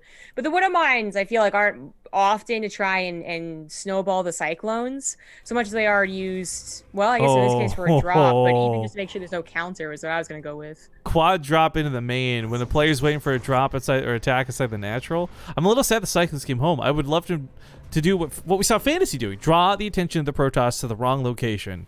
He's checking for proxies himself. That's why the Cyclones came home. But realistically, if these were attacking to the natural base, even not actually committing to it, none of those Stalkers would be looking in the main. But 4 Stalkers in the main base means Tasia's probably not going to get this drop off. Yeah, I think he's trying to scout for the War Prism or even just a regular proxy pylon without tech. So he sees the War Prism. The Cyclones are still going to be on rally. And that's a good deflection for Classic, not to let those Widow Mines even drop out, because there's a chance that out of 4, one of them gets a good shot. Yeah, I really like the blue thrusters, by the way, on the Emojin Medevac instead of the classic orange ones. I don't know, this looks cool. I think the effects of this skin look better than the skin itself. Now we're talking on skins, I guess. The Protoss skin, the Golden Age skin, is actually starting to bother me a little bit, which Classic doesn't have any. Because it just looks like they put eyeliner on the entire unit. Yes, exactly. It looks like they're like cell shading. They're just like, we'll just smudge a bit black on these units, and that'll be the Golden Age. And I'm like, what? Maximum effort. How is that golden? I don't understand. Like, it's not that it looks bad, but when you really analyze it, you're like, what is this actually? That whole skin pack is just an Austin Powers villain, really. I love gold. Yeah, it's not gold enough though for being called golden Protoss, whatever. This game has certainly been a back and forth one, because they're both still reading into what each other are doing. Tasia thought there was going to be a War Prism a bit earlier, and now there is, and he's still having some trouble against it. Classic kind of constantly be aware of where Medevacs are going to come in, and now he has to worry about Banshees. Ooh. Ooh, that was risky what he tried to do there with the Cyclones. Loses one for it. Yeah, that's this a is bummer. Definitely bunker and tank up. This is so cool, though. I'm just going to lose myself to be a fan for a moment, guys. I mean, realistically, that's what BaseTradeTV is all about. But, like, even losing or not, like, Tasia playing has been making me so happy. And to see that he's not totally, like, I don't know, the player that got out of desperation. Like, he's actually playing pretty well, even though he is kind of dying to Classic. Like, I'm very happy to see Tasia playing StarCraft again. Yeah, he is getting figured out, I think, at this point too much. Initially, it was like, oh, okay, that didn't work, but everything so far has not really worked, and that has truly given Classic a lead, especially because the Banshees didn't work. Oh my god, that's a really distracting sub. It's famous sub. It's one of the best ones we have. It's come from X5_Pig. Thank you very much for the 29 months, dude. I look forward to hopefully seeing you at BlizzCon, my dude. No way Pig is invited to BlizzCon. Calm down there, Rick. Okay. I've changed my settings to simmer. This stuff, this Commander has actually been taking so much damage and not getting repaired. The Immortals, a couple of shots here and there start adding up very quickly, and that CC is like pretty close to dead. Tasia was very close to dead. If he didn't have a tank on the high ground and the bunker, maybe this would have been him pushed into his production, which would have been bad. But now he has 3 tanks. He finally has the natural. But Classic was able to push back the Banshees, able to push back any other forms of harassment. He knew everything was defending, and so he has a 3rd base with charge, +1 armor, and his Exemplar Archives about to finish. The Adepts keep going in here in a way that it makes it look like he wants to complete the transfer. No! So that, God, oh no! Oh no, there's no way to save that. There's just no way. Oh my god, Stim is such a long upgrade. Wait, did he cancel combat shots? This is actually kind of clever in my opinion, right? Combat shots was so close to finishing, you're like, why not let it finish? But Stim is like, it's that critical of an upgrade that it's worth canceling, I think, to get it started up again. I mean, obviously Tasia agrees with you, so that's a lot of backing to your claim there. Well, so I think in other situations you can let that slide, because let's say this timing mistake costs you the game. You get game 2 to fall down on a best of 3, but this is all kill time. You know, there's not a lot of extra lives for Tasia to bounce back with. His team doesn't have a revive. It's more just, I mean, so this obviously works out better because he's not being attacked anymore, but it is one of those things where, like, if you thought you were going to be attacked and he was getting controlled a lot, having combat shields is better than starting the stim for an extra 10 seconds, was it? But he's not being attacked, so ultimately that was the better move. And Well, there it is. the follow-up to this too, and I don't know if it's just cause and effect or just coincidence, but him putting a lot more emphasis on Marauders right now too. These are not units that need or get benefit from combat shields. So, I mean, whether we're justifying it or not, it's an interesting development. By the time the next attack happens, by the time these guys clash, it looks like both upgrades should be done, so it won't be too devastating. But man, this was some questionable stuff that's been going on in this game. For the proxy to start, to the back and forth, Classic with 91 army supply, now moving towards Templar. He's looking like he's just going to play with Tasia at this point. Also, Dead Guy 99, thank you for the 10 months, dude. Hey. The Dude, third like, base being sent over without an orbital is usually a really desperate sign for the Terran. I didn't realize Tasia had tabbed out to sub to us on Bureau. Oh, dead guy? Yeah. Oh, okay. He is looking pretty dead. Now, the tank count is something that if Classic just, you know, A moves LOL XD into Tasia, he could throw the game. But he shouldn't do that. I'm not even feeling that much faith in the ghosts here. I love... Oh, that's a cool hallucination. I feel like we don't have enough hallucinations used in StarCraft, generally speaking, but... these... It's not going to be an easy EMP. They're protected by the Warp Prism. So even if you land an EMP, there's probably 2 or 3 storms that aren't going to get touched by it. He's fighting away from the tanks to begin with, which is not a good start. Kites back towards them now, but only after the storms. Ooh, really make those Marines look squishy. He tried to snipe the Warp Prism, which did have 4 High Templars in it. And it's He so was low, like 7 damn health. But GG. Dead Guy 99 falls in Classic. Takes the game, adding another point to his team, which, by the way, 3-2 is match point. Fantasy, I guess, gonna bounce back and see if he can take on Classic. Yes, as far as we know. As far as we know, but again, the format here is a little skewed from what we thought we had understood of the matchup. Classic and then comma life replaced with any other character? Oh, that's like insert revive. So he could have just wrote revive, I think. But okay, that makes more sense. So I'll kill now, and Kira's team can revive. But Tasia's team cannot. But then he said nope to that, and I still think that what you wrote is actually correct. Regardless, this is possibly the last game coming up. But for those who are big fans of Tasia Fantasy parting, or whether you're big fans of Trap, Cure, and Classic, just that reminder that this is a double elimination tournament, and while this first team best of 7 might be going one way, and maybe it's not your favorite team's way, you will see your team play again in the losers bracket. But next up, like the next series we have after this, I'm actually really looking forward to. Titan EX1 is a very interesting team comprised of Alive, Bunny, and Impact. But 94 Fam is like a god team. Deer, Rogue, and TY, get the fuck out. Like, how does that team not win this whole tournament? Like, that and the Innovation Suzette team are probably my favorites. I mean, maybe this is talk for later on, but we're sitting in a lobby where I think we're going to be waiting a little while. I feel like the way that Titan EX1 wins that is Deer is actually not as much of a contender. I think anyone could beat him, especially with the proxy meta. But then Impact takes on TY on a Zerg favored map. And then Rogue does his weird online I'm not that good thing. Which apparently is translating a little bit to his offline play too. Yeah, exactly. Like, I think there is a world. I think the biggest contender certainly is TY. But I think Impact could take him on in a very favorable map with a good start. Well, I'll tell you what, the biggest thing I'm taking away from this tournament so far is just how fun this has been, because you get so many very good names. It's a very different format. It's very unique, whether we understand it or not. And I am so looking forward to any more of this that we get. For now, though, we're going to hop into Fracture. It's Classic versus Fantasy match point. See you guys in game.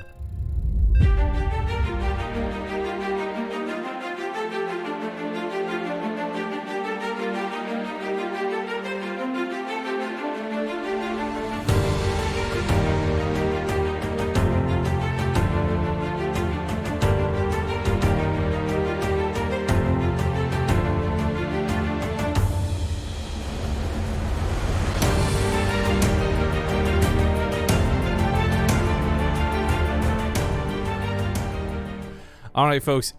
Regardless of the confusion we've had, let's talk about what stands right now. To the top left, playing for the team Kim-do Seong-ho, we have the Blue Protoss Classic. And they're up 3-2, putting the enemy team on match point. In the bottom right, has the Red Terran for Dead Pixels.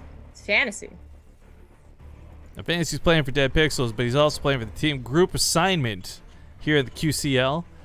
I do want to stress, though, that Classic's team has an ace in their sleeve. If Fantasy wins this, if it ends up being the sickest follow-up to what he did earlier today, they can revive anyone on their team. Classic, that is. So they can bring back Classic again. They can bust out Cure. They can bring out Trap. This, if it goes to Game 7, would be a very interesting dynamic because they can target who to fight against Fantasy. We're assuming. I think Classic's got a really good shot here, though. I mean, Yes. I was really impressed by Fantasy's playstyle, but this is a very interesting map, too, where I'm I want to say Classic because I believe in Classic more, but with what Fantasy was doing the first time they played, like the special tactics or whatever you want to call those, combined with a shorter map, I feel like he might get away with some of that. Like the Hellions going to get to the base much sooner, for example. But we'll see what he does and what he goes for. Right. Like this should be a very different match compared to that game versus Trap. Maybe not different in the early game because it's very possible that Fantasy does the same opener for all the reasons you just listed out. The only reason not to is that the counter is also faster, but anyways. But then the mid game, assuming that Classic doesn't take 20-30 probes of damage, should be very different. Trap, even though he might have had his reasons for doing what he did with those War Prisms from the Immortals, that I guess were maybe more of a future plan than they were useful in that defense, to the Zealot Bomb War Prism thing. That's something that Classic is almost guaranteed not to try. And with a Stargate opener, I don't think he's going to go into Disruptors at all. Maybe much later on, but not like Trap did. So more typical PvT, I would say. And then I think typical would favor Classic.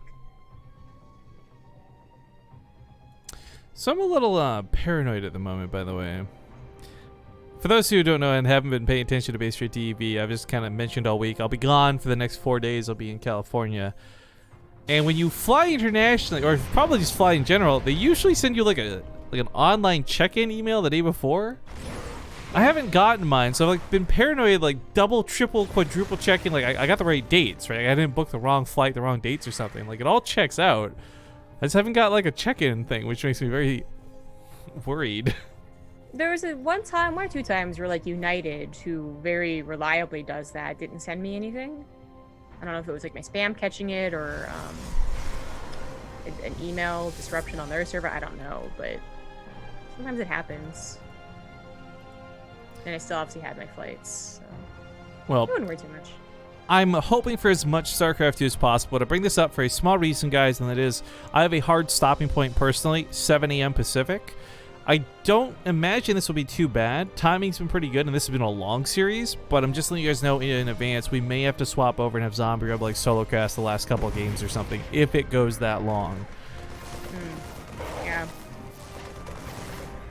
This Oracle never really doing very much. In fact, dies. Ooh, so ouch. Not a good Oracle. Still put a pylon down, so a little bit of forward reinforcement place.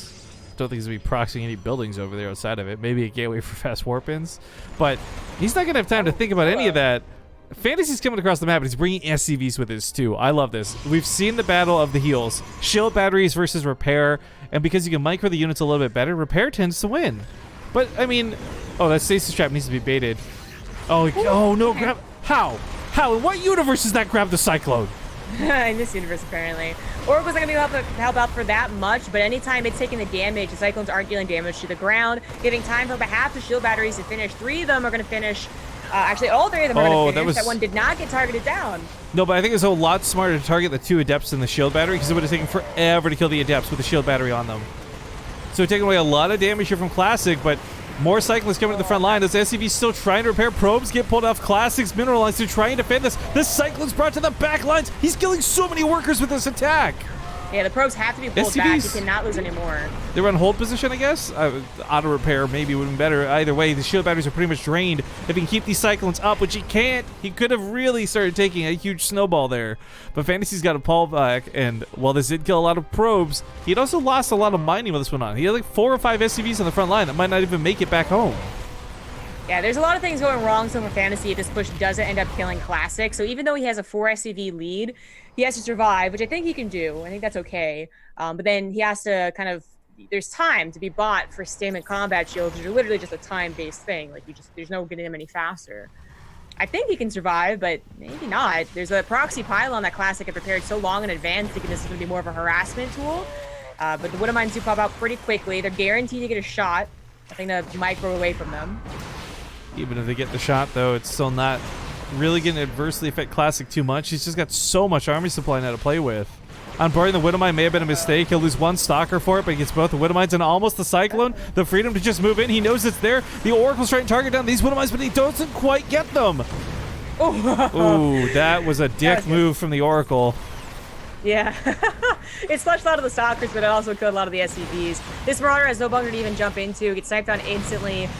Classic is getting some serious revenge, so while he doesn't win the game here either, I guess. There's actually no more Widow Mines. It's another Cyclone, which is taking a long time to pop out. It's nothing to go inside the bunker. Like, he worked so hard and diligently to finish it off. I mean, the Stalkers are taking some bad damage, but the Mules were really his only income for so long because these SCVs are not fighting. The bunker goes down. He's pulled the boys once again. I mean, Classic is getting huge leads from this. He is. Yeah, now he's successfully gotten a lead again, that is for sure. 14 workers up, that is a lead, even with Mules taken into account. And Fantasy, at least he did start his stim. All right, that's what I was worried that he was forgetting during all of this. But he started it, so Sack maybe. the Oracle. Oh, nope. Oh, no, Revelation. Uh-oh. Barely had enough energy for that, by the way. Like, exactly 50 energy. Well, Sacrifices it. Oh, splash! Yeah, Right. there's no medevacs to make up for that damage, so it's a bit of a problem. He pushes in, and I mean, that Cyclone's almost dead. There we go. As she falls, the bunker will go down next. Although, maybe not. The Marauders thinking inside the bunker might be able to hold this. This is really clutch. This is really, really clutch. And Fantasy at 30 SCVs is not quite in that, like, well, why are you even still in this game? Like, he could still make a comeback out of this. His Classic is only now just starting all of his upgrades. There's a lot of focus from him on this attack in the same way that Fantasy's earlier attack was, where his stim, or his equivalent to stim, I guess, his upgrades were all late. And third base, it is finishing up. It's going to be triple pro production. He's already ahead 15. Oh, Maybe yikes. Fantasy can bring this back. If he can hold. I mean, he can almost one-shot the bunker down, or excuse me, 2 volley down the bunker. The repairs get there just in the nick of time, but that's including pulling the Mule off of mining. Something he very desperately needs to be mining, not repairing. Yeah, I'm liking that he starts Marauder slow as quick as possible here. Oh, no. Fantasy cannot afford to scan. He can't afford to scan. He has no indication this is coming, so I don't think we're going to see like a blind Raven or an engineering bay. Or excuse me, I mean missile turrets from the engineering bay. So this just kind of sucks all around for him. Classic pulling back. He's pulling back to 3 bases, looking fantastic. The only thing I'm worried about is Fantasy's timing here. If he had medevacs already and was literally moving across the map, having his +1 finish up his Marauder slow, I'd be like, you know what, Classic could take some serious damage. But he's having to wait for a second medevac, because he only could afford 1 at a time. And then he doesn't have combat shields, while his Marauders are, that's mostly his army. The Marines will definitely be shot down very quickly. So he's missing what could have been that army supply lead, which, yeah, it exists literally right now. But those gateways are finishing, and Classic is about to warp in BTs too, with still a proxy pylon that Fantasy hasn't gone to clean up. I didn't think this pylon would actually have that big of a factor in the game, and it looks like DT's coming from here anyways, but it's still a second point to warp in from, which will be nice. How if Fantasy could somehow, like, if he could snipe that War Prism before it drops the DTs, and then do the counter, maybe. The DCTs are gonna... We're talking about some... Speaking of fantasies, Zombie, nice description of one, because I don't think that would happen. I'm trying to give us scenarios where Fantasy could win this game. The force field's on the ramp, holding strong. Medevacs tried to boost it and save the Marauders. They don't quite cut it. DT's in the main base. DT in the natural. Missile turrets start, but frankly, the SCVs are all going to die. Oh yeah, this is... I mean, he muled pretty recently, it looks like, so he's He's pretty dead, super dead. Pull the SCVs. Just pull the SCVs and try base trade. Fantasy, listen to He me. actually can't even Ignore go turrets. Oh my goodness. DTs have just been focusing him down. him. A base trade would never win either. DTs are so good in base trades. I guess there is an army fight. Sorry guys, we've been really following the DTs around, but I think we knew that this wasn't going to go super well in the first place. Most of the Marines are dead. It's mostly Marauders cutting around the Zealots. If this was just Marauders versus Stalkers, that'd be different, but the Zealots and the Sentries, it's just like a little bit too much. Yeah. More Medevacs join the fray. The Zealots have been mostly wiped out, and he's not reinforcing the defense. He's reinforcing the attack. But again, there's no way that Fantasy wins ultimately with Dark Templars out in the field. Yeah. I guess the missile turret finished up, by the way, and he tried to Citizens Unrest, but this DT with 1 health has 26 kills or more on it. Oh my god. He's an Executor. He's doing some serious medevac micro on the other side. He's trying to win the war so that maybe he could base trade. But it's over. GG. Or the battle, rather. Definitely the 30 battle. kills at the end of the game. All right, so Classics team will take the series. 4-2. GG's. I do like though that the whole series, like the tournament itself, like Sometimes you wanna go where everybody it started off going like 1 to 1 to 1 to 1. Like it wasn't just like a really one-sided 3-0 going into the 2v2. Yeah. So had some pretty good games. Minins, thank you very much for the 2 years. Is who would have thunk it, right? So I believe, and I'm not sure if this starts like right this second or if we have some moments before the next games begin. What we'll do is we'll inject a commercial break here because it's been a while since our last one, and if there's downtime, we can always play some marbles, but I think it's supposed to start sooner rather than later. So regardless, we have another best of 7, 6 new players coming at you. We'll see you guys in a few. Thanks for watching.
All right, folks, we are back. Thank you for watching. Looks like we're not going to have time to mess around with too much, though, because I guess they're already in the process of getting this next series started up. So I think there's even... Is there a lobby up for this? Oh, I thought there was. What's Oli Moly adminning? I joined the wrong lobby earlier. What was she doing? I don't know. Trying to scroll up to that. That was a while ago, though. Yeah, she said join Crank's crap. There's something with TY. Oh, maybe there's like another team playing matches like and they have to do replays or something? TY's on the team we're about to cast, so I don't think that's it. Then I don't know. Okay, She well, might have just been holding the lobby. but she's not in it anymore. Okay, Well, I don't regardless, doesn't matter. We have Team 94 Fam versus Titan EX1. Team 94 Fam consists of Deer, Rogue, and TY. Titan EX1 consists of Alive, Bunny, and Impact. And actually, I guess I assumed that these were all custom teams and not like actual teams, but Titan EX1 being all Titan EX1 players kind of makes me go like, well, I was going to ask why didn't Splice have a team, but as I'm saying this, I quickly remind myself that Solar's no longer part of it, so they couldn't actually field a 3-man team. Yeah, So, yeah. never mind where that thought was going. But I don't know. I mean, both of these teams have some pretty nice lineups. I don't know how Bunny looks nowadays. Alive's always looking okay in tournaments, can really surprise us. And Impact has been kind of on a downward slope, but he's coming down from a pretty high place. I don't think this is like the craziest one-sided team matchup. I think I lean towards Team 94 Fam, but only barely. I'm curious what your thoughts are. I agree. I think 94 Fam takes it ultimately, but there are some really decent shots for Titan EX1, especially if Deer and Rogue aren't in form. Yeah, I guess Rogue is kind of the same position as Impact, right? Like coming from a place of glory and kind of on a bit of a slow downfall. I mean, Rogue had a much higher peak and is usually more consistent, but he had some odd performances. Rogue has also, to my knowledge, never killed his own hatchery full to dead. Yeah. I'm going to have to ask you to use your headset mic, I think. Oh, is it being stupid? Yeah, I can do that, no problem. Thank you. Yeah. It's got worse and worse over time. Okay, test. Hello? Cool. Now we're good. Cool. In the meantime, thank you Under Pillow It for the brand new sub joining us here on the sub club. T-Faz comes in for 7 months. Don't meme. When you make a mistake, don't meme about it. I get to meme about it. You don't get to meme about it. Thank you for the 7 months. T-Fez, for those who don't know, is our wonderful YouTube editor. Well, I guess it's less of an editor, more of a manager. Regardless of what the title is, he's the one handling a lot of the YouTube stuff. So if you guys have been enjoying the new content style of like these big long VODs and like the timestamps and all that good junk, he's a guy to thank and hopefully get to know a little bit over time. So if you guys have had any questions about any YouTube related stuff, he's the man to ask. Hard Revenge also gifted a sub to Crank, and I think gifted me a sub to Crank on Crank's channel. Got a weird notification about that. Either way, thank you for both or either. I was right. By the way, this is going to be a replay cast. By the looks of things. Detective Rifkin. If by Detective Rifkin you mean Miss Clickin' Rifkin, hell yeah. That's Miss Detective. Misclick Detective. I can't join this replay. What the fuck? This is like the 5th time I'm trying to join this lobby. Well, Crank invited me, so it'll be different. Okay. Clicking on the thing worked. That was weird. But I'm gonna innocently ask replays question mark? Wait a minute. We accidentally joined TY's lobby. I mean, they could still be playing it, I guess. That'd be kind of weird. It might have been a time thing. If you guys don't know, like, this being the best of 7 format that it is might be a little more time consuming than players aren't necessarily available for. So to do this from replays isn't super crazy. But this is going to bring up 2 very interesting questions for me. The first one is it going to still lag? Like Korea-style lag? Like, could we possibly grab the replays from Crank and do this on North America instead, is basically what I'm getting at. If that ends up being the case. But secondly, I wonder how much this affects you guys as the viewers. I know a lot of people don't enjoy replays in general. Replay casts are not as thrilling. They're not live. You don't quite, like, you could possibly have it spoiled for you. But these are fresh off the press replays. These are like, these replays were played 30 minutes ago replays. So it's like the next best thing. I personally don't think there's that big of a deal when they're this fresh. But I'm curious what you guys in the audience think. I'm going to bring up my theory one more time. Hit me. All right. My theory, and Ow. the more, like, well, I don't know, you just hurt yourself. The you hit me. more I realize, like, I try and watch replays myself, I realize I am 100% right about what I am thinking. I don't know what other people are thinking, but I truly believe. No, I can't say that. I believe, but not really, but enough to care that me participating and cheering for the guy that I want to win actually like can happen. And if it's a replay, then my presence no longer matters. So that's why I don't like replays or bots. It doesn't make any sense because it's obviously not the case, but it makes enough sense. No, I'm with you. I'm not even snickering because I think you're ridiculous. I am 100% with you, Zombie Grub. Other people, I think, have different reasons. It's like fresh out of the oven, like a Subway roll. Hey, by the way, I can't say anything about this, but you know, a little touch on the nose. If you guys like Subway, we might actually have something Subway coming up in the near-ish future. But sounds like the replay is getting started. I can't tell though because my client is freezing up. Awesome. Rip. So I'm going to play the intro for Parasite and hopefully we'll be in the game when we get back.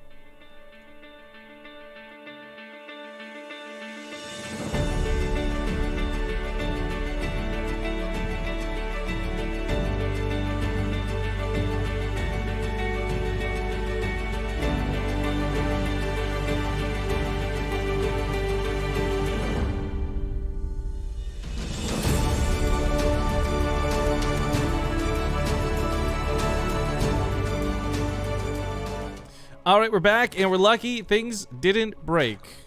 It is a brand new best of 7 between 2 brand new teams. Spawning here to the lower right side, representing Titan EX1, we got the blue Zerg. It's Impact, and he's in some trouble. In the top left as the red Terran, he is TY, and he is 2 Raxing. But Rifkin, I have Korean lag on a replay. I want to laugh harder, but then I'm worried it'll happen to me too. Look, the best part about this is that, you know, maybe I'm okay with this because, well, I can still maybe like look at other people's vision. I can't even like watch you. You can't put your while camera I on have mine. Lag. So why does it lag me if I in their mind I'm not even part of a damn lobby? You know what? I'm done. More notably, the question is why isn't it happening to me? Because I seem to be afflicted by it a lot more than you. Regardless, what we should do, do you want to actually take a moment, quickly tab out, ask Holy Moly if it's possible to get the replays, and then we can just go cast this on North America? Because, yeah, it's so this whole issue with Korea and the server has been so heartbreaking in terms of like making content, guys. I'm really sorry that this happens from time to time. Luckily, it's not just yet, but knock on wood, and we'll see if this carries through. As we get through here into the game. I think though that this shouldn't be like really that bad. It's not like Impact's never seen a 2 racks before, and he gets wind of this early enough that he's already on top of the bunker, full surround the drones, gets not a kill. It wasn't canceled, but he's keeping this back. As soon as that hatchery starts spreading up the creep too, this becomes so much less of a threat. Yeah, I was so concerned over the lag in the replays that seems like Impact had a nice enough build against this.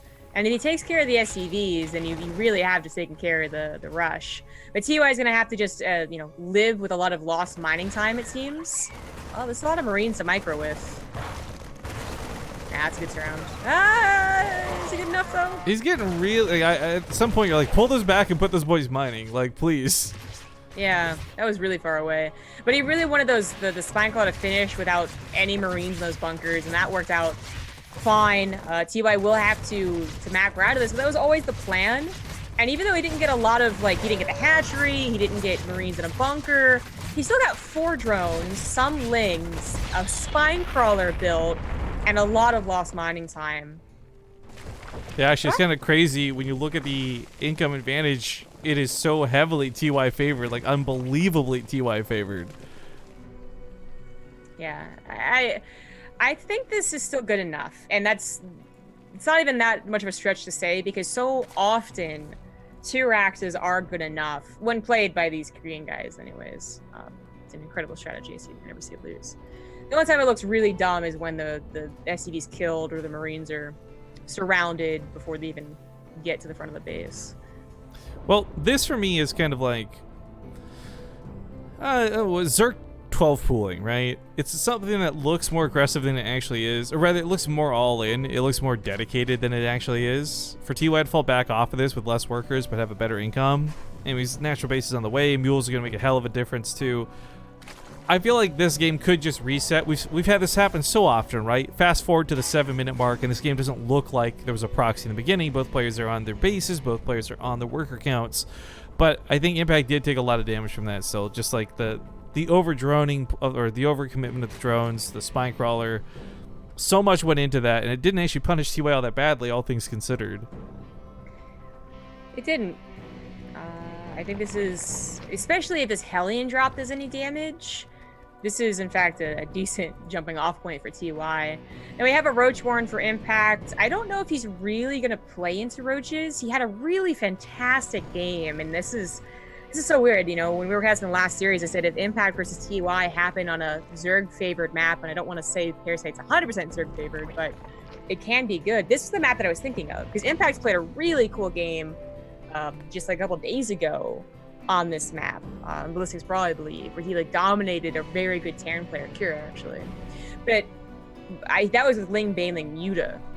Now, if he goes into Roaches legitimately, I actually like that a lot less on a map like Parasite. But now it's all about these Hellions, and those are still slow Lings. Yikes. That feels awful. But luckily some queens show up, and by killing the medevac, you kill the attack, so... This is a little bit better. This first round at a TY didn't do enough damage. I feel like this one is a little more justified. More workers lost money. More workers actually lost. This time 8 drones go down. But Impact's still on 3 bases. His gas has got, I mean, he's got gases, which really matters. So if he wants to start up a layer or something, he can. Make Bailings, he can. Roach Warren's finished up, so he can make those too. Point is, the Queens are a really great defense, and they can actually move around. They're a mobile defense force. TY is still making Hellions. Well, opposed sorry. to a stationary defense force. Sorry, go on. So there's more harassment potentially coming down here. I think TY has put himself in a pretty damn good position. Third CC is almost halfway done, and he has equal workers. That's really good, and especially because it's Roaches. He doesn't know speed just finished, and well, actually, he kind of saw the spawning pool. But anyways, there's no threat to him currently. He's getting away with third CC, double engineering bay, blah, blah, blah, blah, blah, which is normal, but considering how many other things have happened in his favor, the T-Rax and the Hellions, now even the Liberator getting 4 drones and a Queen, TY is, I think, actually just kind of manhandling Impact a little bit, as much as Impact's trying to keep his head above water. Radio Access with a 6-month resub says TY 4-0 Impact, and you could kind of be right about that. TY could beat Impact, but it's impossible for TY to 4-0 Impact because this is a team league. If it's a pro team league, especially if you guys want to type ! brackets in the chat, it'll bring you to the Wikipedia page. You can see all the players who are competing, but TY has quite a sick team. He has Deer and Rogue on his back, and then of course Impact has Bunny and Alive on his. And at face value, I guess TY's team seems better, but we already talked about how that might not necessarily be true, especially with these online leagues. Yeah, very interesting dynamics, because I kind of think the element, it doesn't feel as dire, but this is kind of like, you know, Shellcraft Kings. They're best of 1 situations. High stakes for 1 match. So TY took the sight of Roaches, I think, really seriously. We got a bunker, you can just salvage it. It was the safe play, especially because he was kind of delaying his tank a little bit. Impact's had some like run by set up, but he is officially going into Roaches. +1 missile, Roach speed. It's not that it's really that bad. I just really prefer Ling Baneling, Hydra, or Muta on a long linear map like this. But what do I know? What you know is that you're watching this game through, I imagine, 5 FPS right now. It's not that bad, but sometimes it's silly because like I'm watching the Marines run and they actually are stuttering. Yeah, you know what the worst part is if it was consistent, it'd be more bearable, right? But it's like smooth, awkward, smooth, awkward. Yeah, yeah. This is hitting pretty nicely timed. 1-1 combat shields. Hellions on the left side. They could have maybe dived for the drones. They still could, but they're cleaning up creep instead.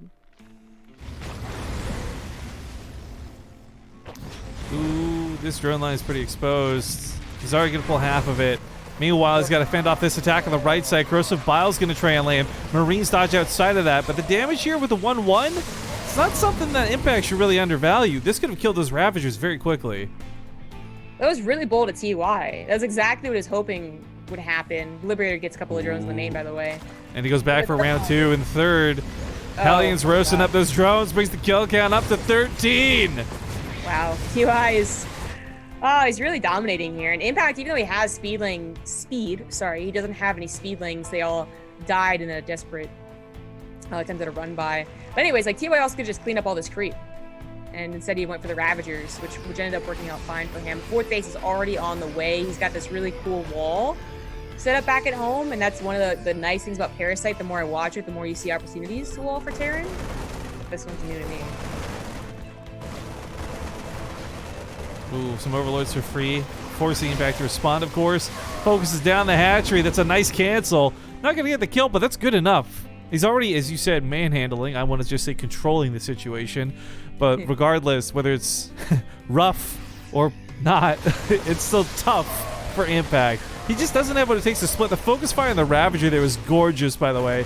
Now running into the south base, picks off a Queen.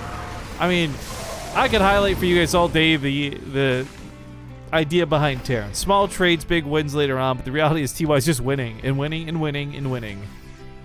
Winning. He is. Even Army Supply here is really a terrible sight, not just for...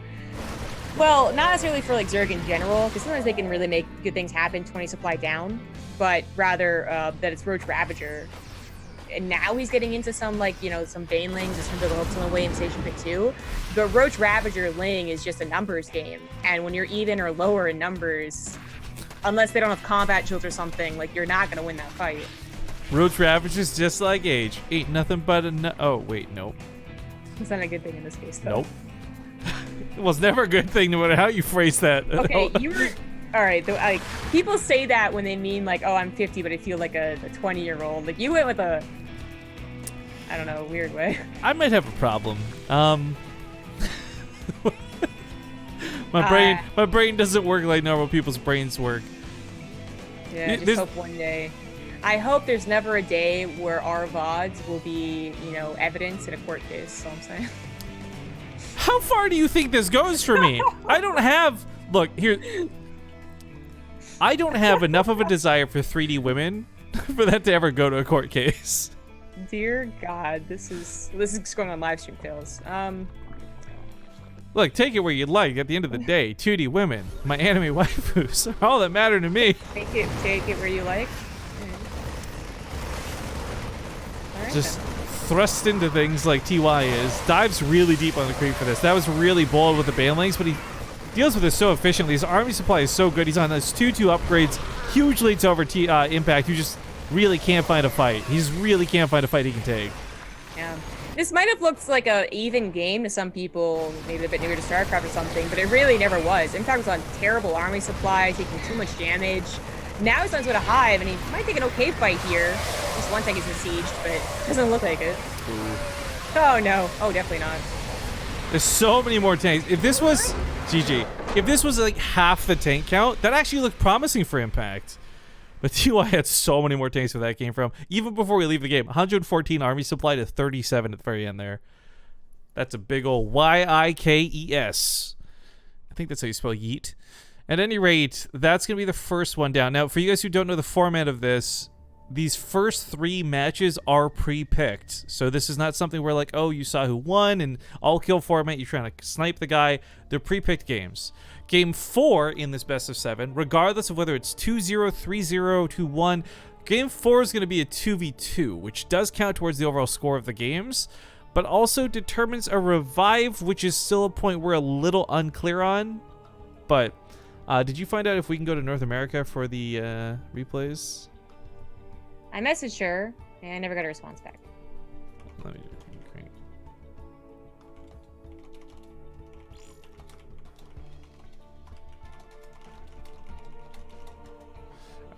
Poke and crank. Hopefully, he'll be able to give us an answer. One way or another.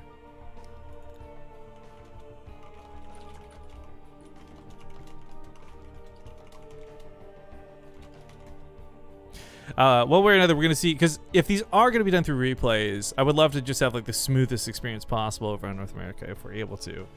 I mean, if Crank's like, nope, you must cast these with us because we don't want things to be out of sync, like, I get that too. I'm just hoping that we can.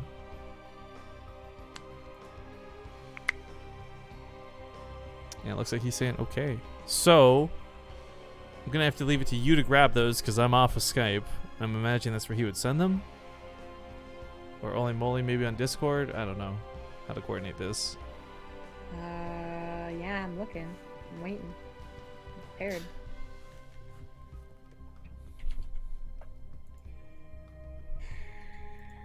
I am ready. Oh, there you go. Cool. All right, so stopping in North America, yeah? It's not commonly downloaded. It may be dangerous. No, damn it. That is Are crazy. you downloading a virus right now? Don't you know the first thing about the internet, Zombie Grub? How do I not discard it? Keep. There you go. How do I not discard it? Oh, I keep it. Yeah, that's pretty much how that works. The only button was discard, and you had to like go to like a tiny like arrow. All right. Then I found the way.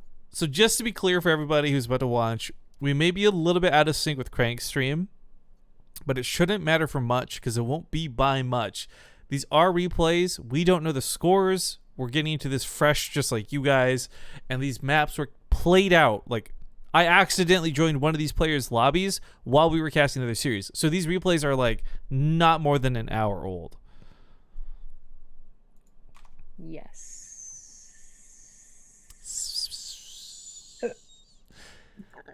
But folks, this is my last cast before we take a big hiatus. There's some really cool stuff happening this weekend. You got the Clash like offline finals, and I'm sure there's gonna be other things that go for StarCrafts and what have you. But I would love if you would hit that follow button, not just on BaseTradeTV, but also just a little bit of self-advertising for my own channel. I'm really getting into the swing of things. I'm not quite there with my stream being set back up yet, but I'm hoping that once I'm back from California, I'll have a little bit of free time to do some alternate StarCraft streaming. So if you guys could do me the greatest kindness, hitting that follow button over there so there's a chance even just one of you swings by my stream, I'd really appreciate it. It's twitch.tv/riff_king.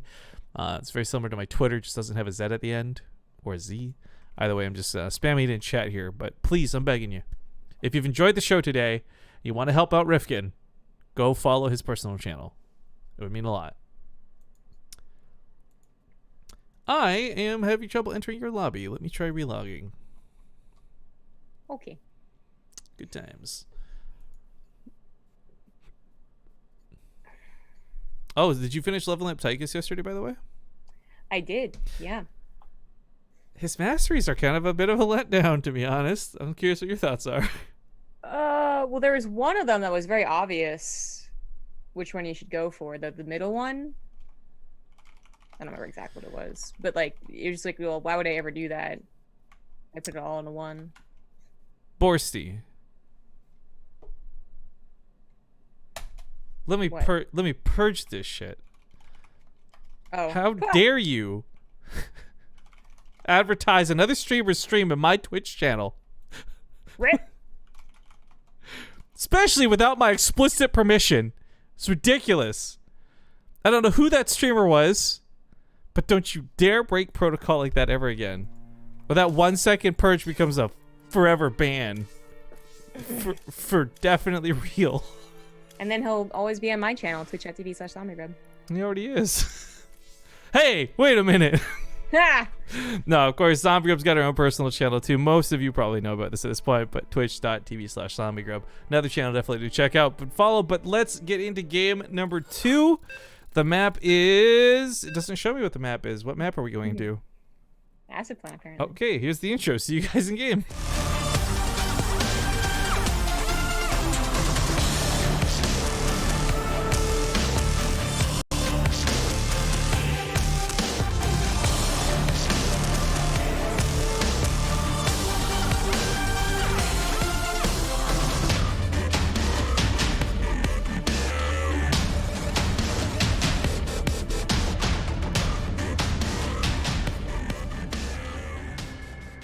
All right, folks, we're back. Oh, black screen here for but just a second because this is reloading on the North America server. But okay, we're hopping into it. It's game 2 between these two teams, but game 1 between these two players. Spawning here in the upper left side of the field, his team is currently up 1-0. We've got the blue Protoss, Deer.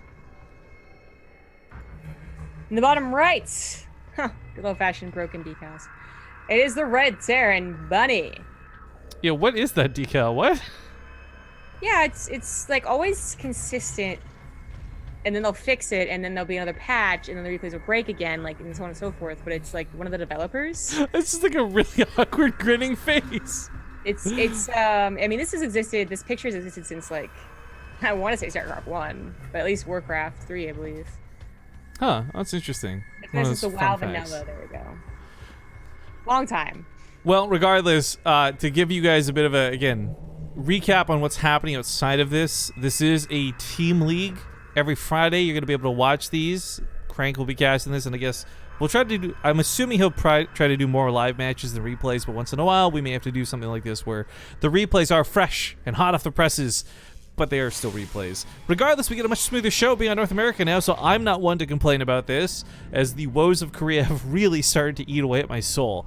But like I said, it's a team league, it's a best of 7, and these first 3 best of 1s are all pre-picked matches.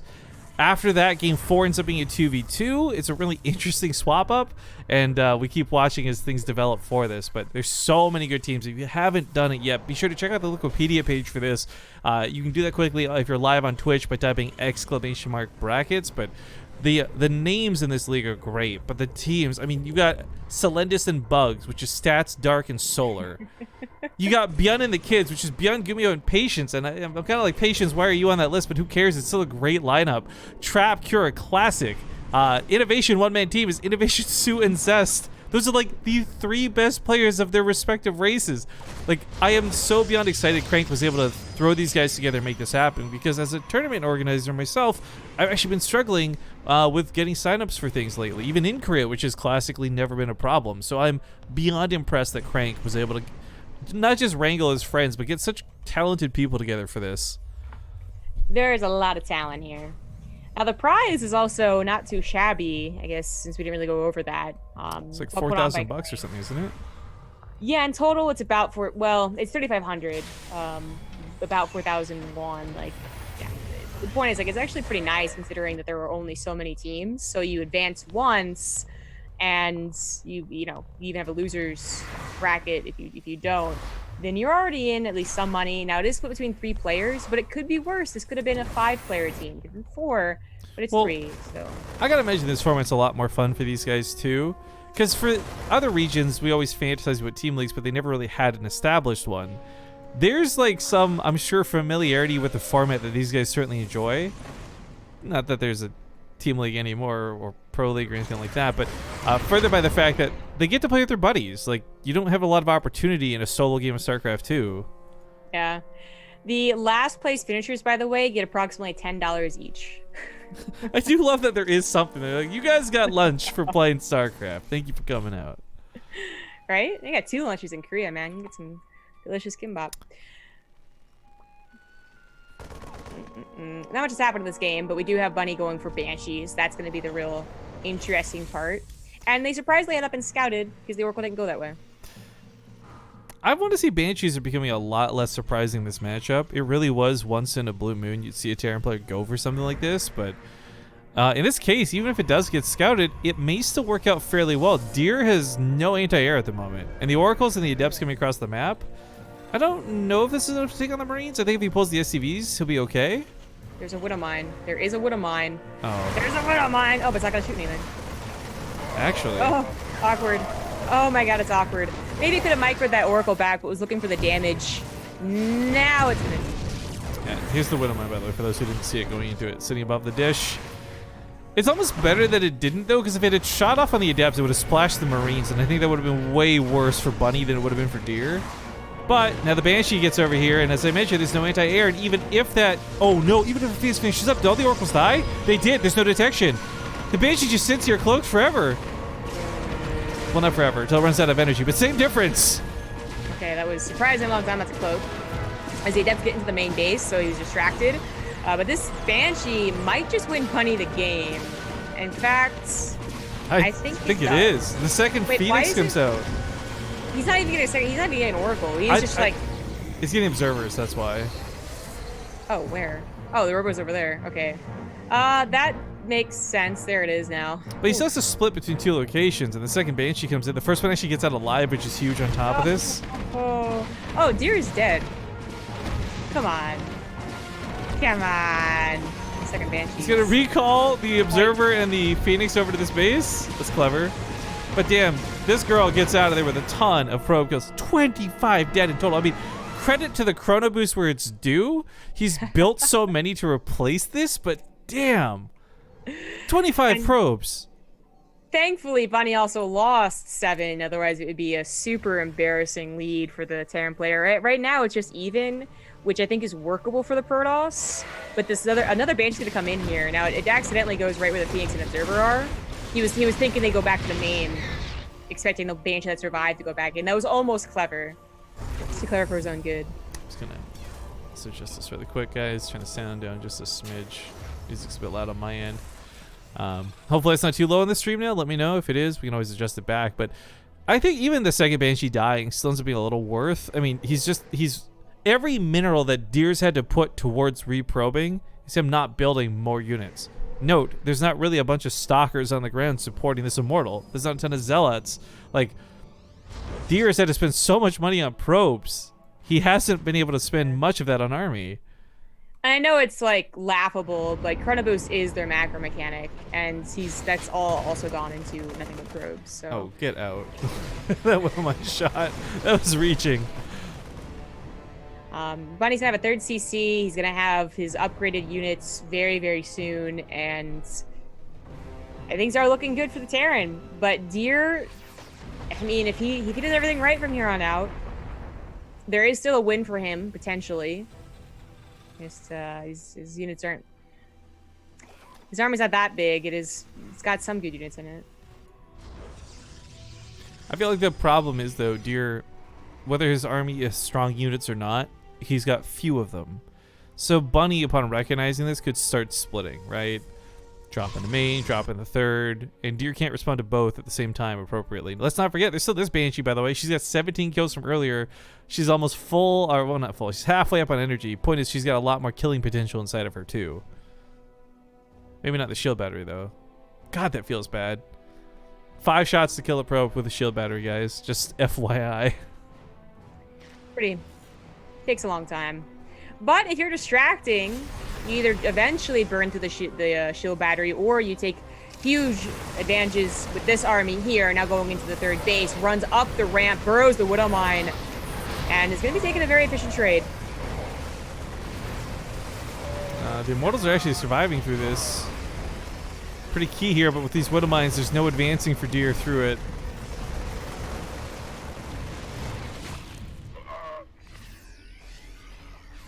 Huh. It's an interesting question, by the way, being asked to you in chat about the Banshee tournament. I always thought it was picked because the word she was in Banshee, and it was a female-only tournament. I never actually connected the dots that it would be, like, to a mythical creature or the unit in StarCraft 2. It's absolutely because the unit in StarCraft 2. I mean, it makes sense now that I've heard it, but that's not what I'm the idiot. I'm fully aware of this situation, by the way. Pushing up here, Bunny has got too much army supply. There's not a bunch of Immortals like there were before. Widow Mines are actually coming off cooldown, so he starts pushing some of those forward.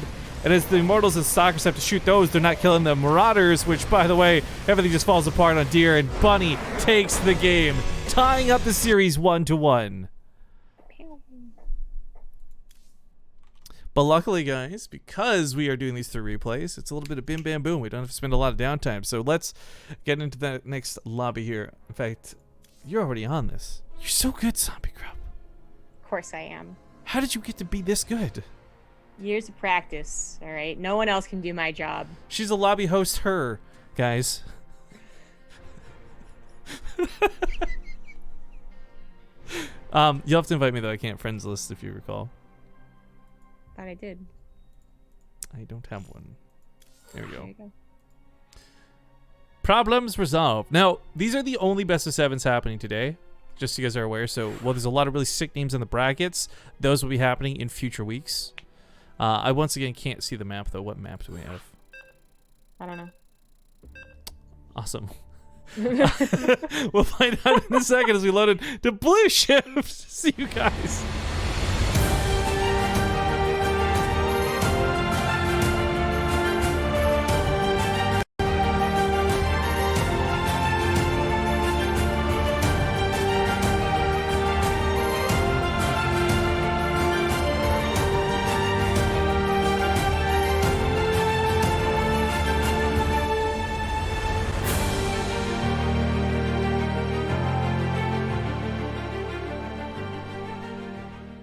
All right, folks, welcome back. Game number 3. As things are tied up 1-1, we have a pretty dynamic setup for these teams. I like it. I like it a lot. But spawning down here in the bottom left, and I'll add his name to the overlay in just a moment because I'm sure we'll see him some more today. It's the Red Zerg Rogue. In the top right has the blue Terran for Titan EX1 in more ways than one. It is alive. This developer picture is such a shit-eating grin on his face. I hate it. I hate it. I hate you. I hate you. Stop looking at me. Pretty sure that's why they put it in, Rifkin. It could have been Mike Morheim's, like, you know, pleasant, smiling face. You know, be like, oh, Papa Morheim. No, they put this guy in. Speaking of Papa Morheim, really surprised me. I was probably going to hear about this eventually just through, like, YouTubers or, like, Reddit. But it's because Mike Morheim tweeted out that Veronica Mars is coming back that I'm aware that Veronica Mars is coming back. I saw that. Now, I already knew because I watched, like, the Mary Sue, which has been, like, all over the content coverage on that. But I figured you would enjoy it because that's Kristen Bell. Yeah, I have the biggest crush on Kristen Bell. I actually am so just, like, passionately angry at everyone who's giving her shit right now. If you guys don't know, it's about smoking weed and other things, and that's a whole nother category. But she's like my biggest celebrity crush for sure. Yeah. So there was a pool first. A little bit of paranoia maybe that there was going to be 2 racks because it's Terran. But it's also going to be used for 6 lings to go across the map. Fortunately, SCV Scout, not what Rogue wanted. No, but while this is not going to quite catch you live off guard, it's not like a terrible opening. You don't invest a lot into this. You don't detract yourself. And of course, by keeping the Reaper at home, it means you're not having to micro the drones and the mineral lines. So I like that he only sends the 4 links instead of all 6, knowing that this is going to be what it is. And Alive's actually going to find these pretty quick, unfortunately for Rogue. Yeah. It's funny how, I mean, I guess it maybe is the faster way. Oh. But like every Zerg goes to the south on maps. Look, I don't want to get too off topic for today, but I just want to defend myself for a moment. People are pointing out that Kristen Bell's a 3D woman, and that's true. However, I've never met her or seen her in person. What I have done is seen her on my very flat screen, which is a 2D surface being projected with an image that looks 3D but is actually 2D. So the person I'm falling in love with on the screen is in fact a 2D woman. Not sure that's how that works. Prove me wrong. I mean, she is a 3D woman. In real life, but I've never seen her. Literally is. I've never fallen in love with her from a photo op that I saw being taken in real life, dude. I've only ever seen the 2D person on the screen in front of me. Tutti fruity. I'm still not sure that's how that works. If you're trying really hard to be a weebier, look. At the end of the day, my list of lovely ladies consists of all anime characters and Kristen Bell. Everybody gets a cheat day, right? I get a cheat waifu. Alive comes to the main base with the Reaper for a scout. There's not really a lot to reveal with this scout, but that's also kind of a good thing. If this gets up there and confirms a 3rd, that's even better, but it looks like he is going to lose it, so unfortunately not quite confirming it. But you got to look at the gases, and not seeing a 4th gas or anything like that. I mean, it really eliminates anything too disgusting coming your way. There's a roach warren being put down in the back of the natural, and it's like always if it's not in the front, it's a little suspicious. And then like how early is it? It's not early enough that I'm saying it's an attack, but Rogue is generally cheesy, especially online or all any or he does a lot of attacks, all right? The attacky goodie.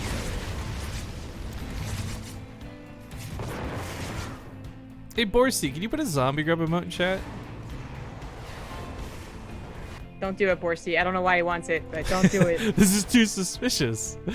No, I'm curious if you can put a zombie grub emote in the chat. Anyone, I don't have any preference. I'm not gonna time you. I swear to you, God on my life, this won't result in a timeout. People did. Okay, now Borsty, can you put a Rifkin emote in the chat? Or, By the way, it's Mech. or BaseTradeTV. Take your pick. And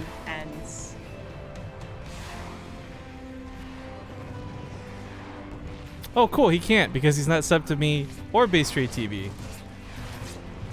Good to know. is that the whole purpose of that? This is in the top right corner of the screen. Rifkin makes note of this. Borsty's got his priority stream. Yeah. Sure. Nah. It's Mech, and Rogue did go for like a little bit of a later layer, so there's don't believe there's gonna be any Nidus Worms or drop Overlords, and he's droning. So Mech game it is. Well, so this is where I'm a little bit interested in the mech aspect of it. Rogue has actually proven several times over he's very good at fighting against mech. I don't think he's taken like an amazing series off of Gumi or anything like that, but I also remember there was this big time period where we were really not convinced by Alive's mech style either. So this is kind of a clash of two very awkward, well, I guess, players in this particular build matchup. Regardless of the Ravagers just chipping away at the front, Ling's on top of the third base, Alive just taking damage all over the place. Oh, he is. Like, Rogue's doing a surprising amount with very little. Very little. Damn. Very little. Damn, son. The Ravagers, of course, despite the fact that they look armored, they literally are armored up now with metal like casings. They're still not armored units, so they don't take the bonus damage from the tank. But the tank does still die to corrosive biles. Nice spotting with the Overseer on the high ground. How did Terran make a unit out of metal and then not make it armored?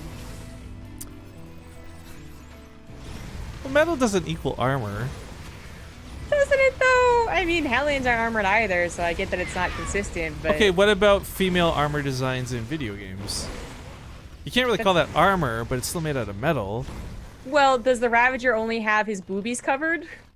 You know what? As far as we Nope. know, that could actually be a yes. He's entirely made out of metal. He could also be entirely made out of boobies. Ew, We wouldn't know because it's covered in the metal. I mean, those boobies have a problem. They're shooting out molten lava. Well, not that part, zombie.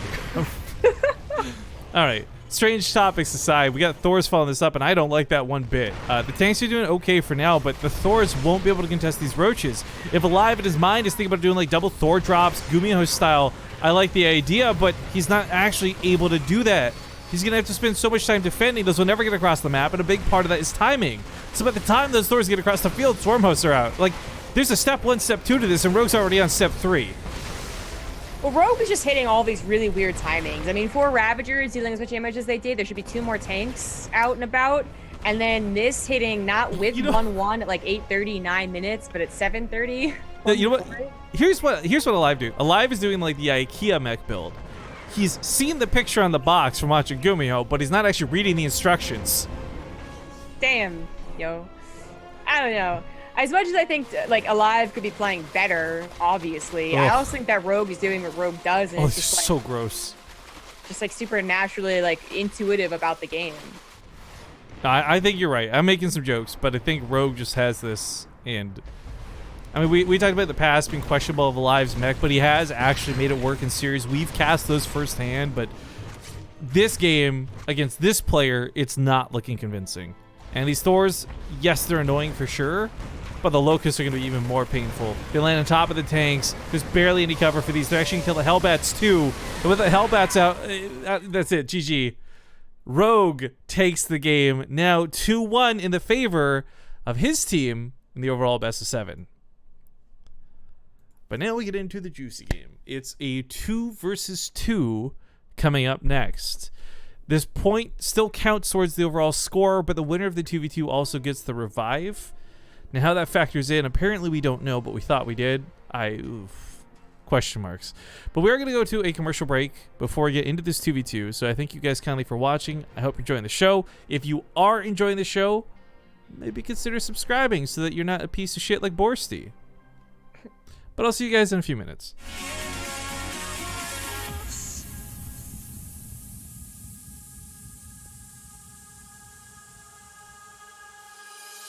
I'm walking down the road less traveled. It's harder when the sun is shining, 'cause the light's not fair. I'm talking to my darkest shadows. This love is do or die, but they don't care. I don't know why I do this to myself. It's not right, but I can't love no one else, no one else. But I can't love no one else, no one else. But I can't love no one else. But I can't love no one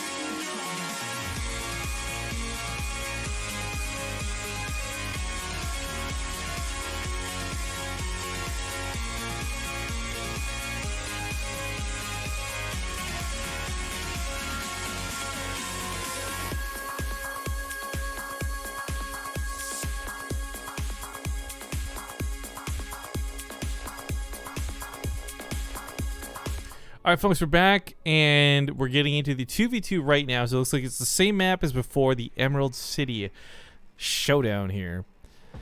But things are a little bit, not super one-sided, but definitely looking better for one team than the other. Spawning down here to the bottom right. I don't know why the bars below don't match the spawn locations. That tilts me beyond belief, but they are currently leading 2-1.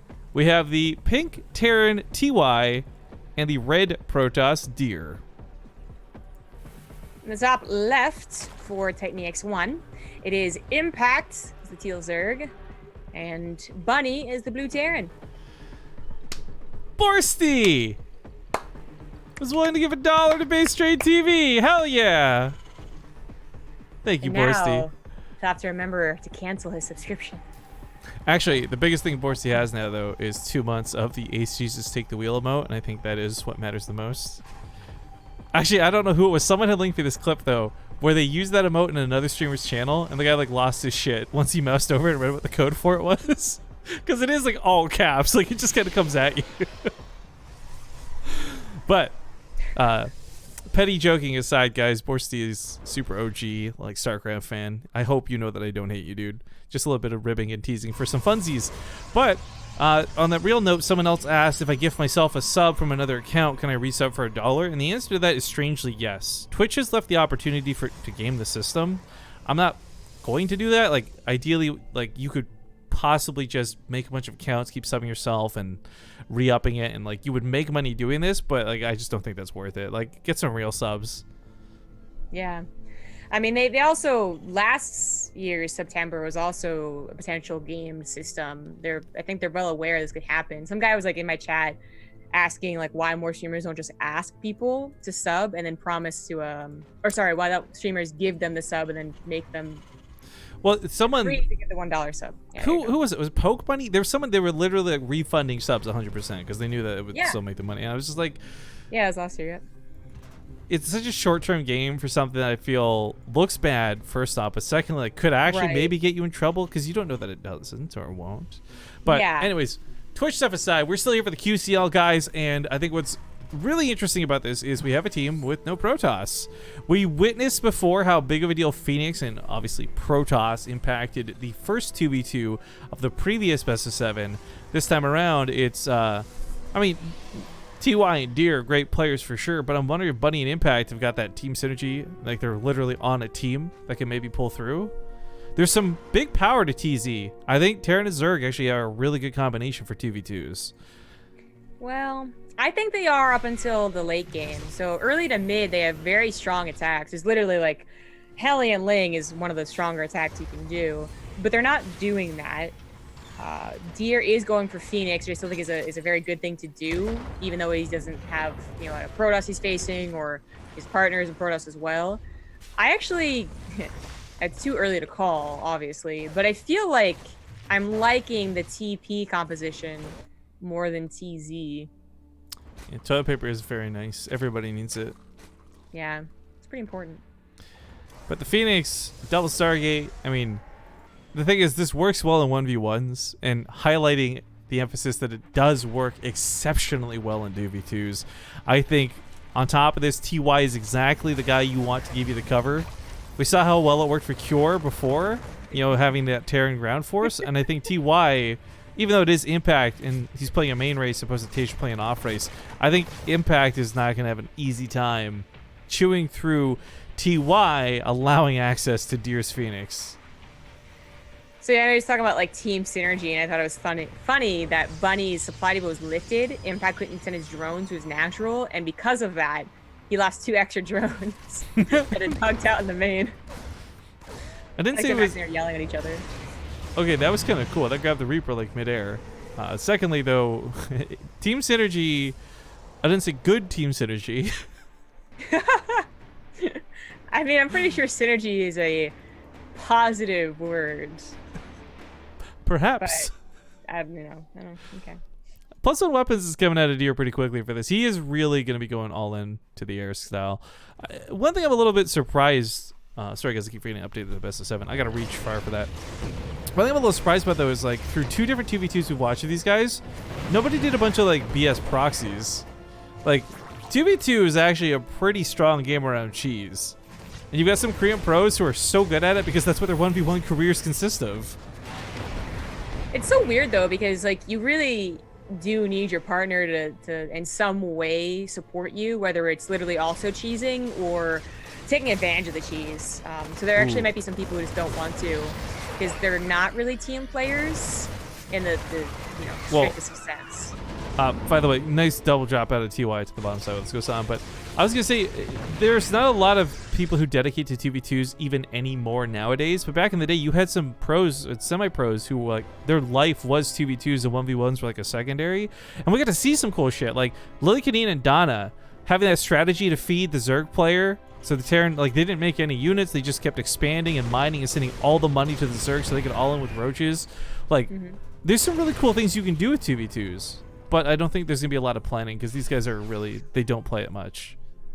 Yeah, Brood War had a fairly active team season. So, and that's where Nesty was originally a player. But while we're talking about that, I just wanted to note that TY and Deer have really been getting the better end of everything, just about. They shut down the Banshees. They've done a lot of harassment. Oh, grab that tank. Oh. There you go. Tank goes down as well. That's huge. Their TC on the gold is being, I guess, a little stalled out, but it's still on the way. A Doom drop in the main. Oh, he'll get stim. He'll get stim. Oh, rest boy. in peace. TY with the stim upgrade lead now is huge. He's got Phoenix coming in to cover his ass too if he needs to get out of there. The command center gets lifted. Maybe he could target with the Phoenix if he wanted, but realistically, these could just pick up all the Marines too. Yeah. It just feels like, I mean, Bunny and Impact have had better defense in a lot of different ways, but I also just really like how TY and D are playing off each other's composition. It's working out really well. Oh, this is a mistake. I mean, you have stim pack, yes, but that's still a tank. Yeah. Phoenix also died on top of a bunch of queens, and they kind of regretted that as well. I didn't realize, by the way, Deer had gone straight to carriers. I thought he was going to stay with Phoenix much longer, but carrier production picks up, and I guess one thing to note is there's really not a lot of anti-air. This third base has been seriously under fire. It's a good thing, too. Bunny and Impact need to make sure that doesn't just get up and easy peasy, but it looks like it will eventually. be protected. You know, just rally to it now.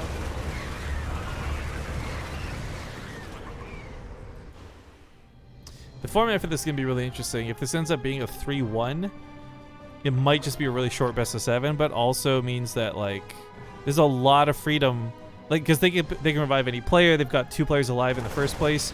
Going into the second half of the best of 7, things really do favor Deer and TY's team, especially if they win the 2v2. Which seems very, very likely. I know it's not nearly that far gone, but they're playing a really good game. I mean, the momentum shift is pretty noticeable. The worker count also reflects this very well on the overlay too, but I mean, he just takes on those Marines. TY's got a 1-1 lead. God, Phoenix sending another support. This is pretty one-sided for the engagement. So while this goes on, they continue to expand. Impact's the only one Impact's the only one expanding. Bunny's really been locked into 2 bases, and without optimal upgrades, without any kind of advantage. And let's not forget, Deer's not really shown his true cards yet. He's still got those carriers bulking up at home. So while Impact, maybe he has an idea and he's starting to get corruptors for the Phoenix. Like, regardless, those corruptors are going to have to go through Phoenix and Marines to get to the carriers, unlike normally just diving past the Phoenix and going straight to the carriers. Yeah, those carriers are going to be the ultimate surprise. Dude, they're the Super Saiyan 6 form or whatever. Insert reference that makes sense. I have not watched any of the new Dragon Ball Z, and if they're up to 6, I am no longer a fan. Wisecracks would be so disappointed right now. So no killing blow is going to happen, not with Impact still providing Baneling coverage. But the carriers when they show themselves, so that might be a killing blow. It's such a big reveal too. It's not like, oh yeah, you had like an extra tank or 2 I wasn't aware of. This is a whole composition that's gone unscouted. I mean, at some point maybe Bunny scans, but he hasn't. He's scanning the main base of Terran, so he doesn't see the carriers.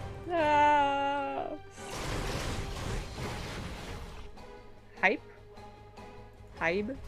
I don't know. Look at Bunny's expansion, by the way. This is so pathetic. It's so far away from everywhere else.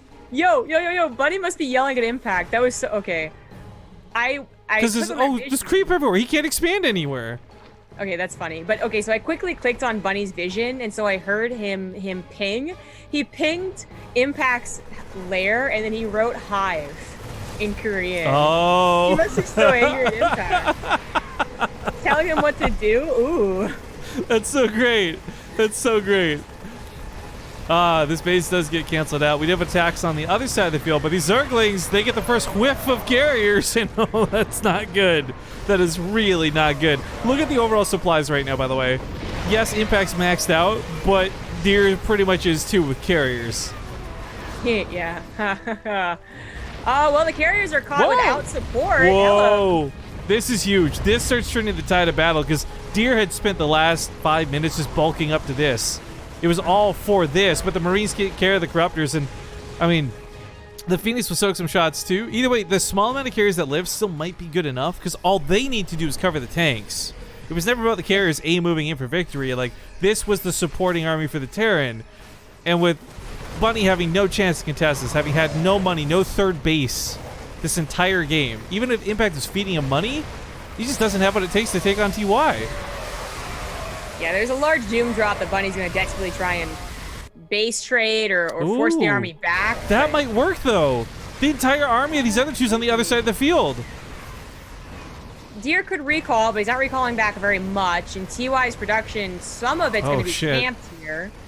They had to be thinking, like, this is too easy. Like, why are we having no pushback inside this base? And now we know. Recall does come down. Carriers and Phoenix get back home. There's still a lot of Marines they got to chew through. Cleanse is going to be enough, though. Carriers are almost on +2. They don't even need it. They're going to clean this up. TY was never fully pushed back either. Part of this was, like, so much of Impact's supply was put into corruptors, he didn't have enough to properly take on the Terran. I mean, TY did take a bit of a beating there. He's down in almost an even supply of Bunny, who we know has had trouble in this game for quite some time. But Deer is bringing it home with a good supply and a good composition. I almost wish we had Archons or something instead of carriers, just to watch like a really, really solid late game thing. But I mean, it's working, and that Hive finally starts up for Impact, by the way. I don't know if he was like, I don't know, maybe Bunny was like, go Broodlords, and Impact was like, It's like, no. I can't, or I don't know, but it's funny that he was telling him what to do. I really like that. That's a good catch, by the way. I'm so glad you can kind of read Korean. Well, thank God Hive has said the same in Korean. And also, it was so coincidental that I visioned the Bunny at the same time. They pinged. Well, it's not over till the fat lady sings. And Impact, for what it's worth, has had pretty solid economy because he kind of robbed that all from Bunny by taking all the bases.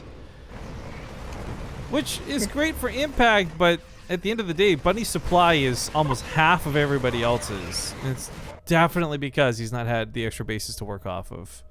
Bunny's probably like, you greedy son of a... You get Hive, you have all the bases. Yeah, send me money. I mean, that's the thing. You could actually justify this. Impact could totally just get away with all these bases if he's sharing the money, but I don't think he is, because Bunny's never really received like 1,000 minerals out of nowhere. Both players have been spending their money, so no one's had anything to send. Yeah. Top right's under attack. This might be a base loss up here for Deer, but that's kind of okay because he gets Bunny's critical base. Deer's got several to fall back on. That was Bunny's only base. The rest of these are mining out, if not already mined out. No energy for recall, and they just came off of cooldown. So it looks like that top right base is going to go down. This orbital is not protected, but the army wasn't that far away, so that is saved. And Impact is now losing his extra base. Oh, he just used like 7 Banleys on the tank, too. Not how you want that to go down. Ah, this is getting so chaotic. I love how crazy it is. 2v2 is a beautiful thing, but I still feel like Deer's going to be what clinches the game. Yeah, I think so. TY also did have such a good bank that when him and Bunny were sharing the same supply, TY 2 minutes later was back up to what he is now, like 170. So it's clearly in the favor of the red team, let's say, light red, pink, and Thank you. hey, they're kind of red and blue. I got this stupid rerun t-shirt. What I should have done was made a shirt that just said light pink but with red text. Or Yeah, dark love that. pink with red text. There you go. Nah, the Creppers aren't really doing much here. The carriers, they've been so often drawn back to the natural or to the top right. They haven't really had a lot of fighting time on the front lines. And directly speaking, against this many Marines, the carriers aren't actually that scary, but it's everything else that combines with them. We got the Archons, we got the Marines from TY coming in too. Some Banleys hitting on top of this. He does fall back, but the Marines survive. When it comes down to it too, TY's got way better upgrades than Bunny at this point. It looks like Deer is going to be pushing through. GG's get called, and Team TY and Deer take the game. Now giving them a nice 3-1 lead in this best of 7. But that's not it. It's not over. They still have one last life to fall back on. It's an all-kill format at this stage. So, who was it that won, actually, for Titan? Was it Bunny? Yes. Okay, so then it's just Bunny versus the world, pretty much. Yeah, I think so. Well, I mean, I know he's next player playing. So, I think he's the one that won. All right. Well, looks like Bunny, and then they're going to revive Rogue for this. Yes. Okay. So Bunny versus Rogue. I can definitely see this going in the favor of Rogue, but let's hop into it. What map? Lost and found. Lost and Found. Great. I'm glad we can not see the maps. See you guys in game.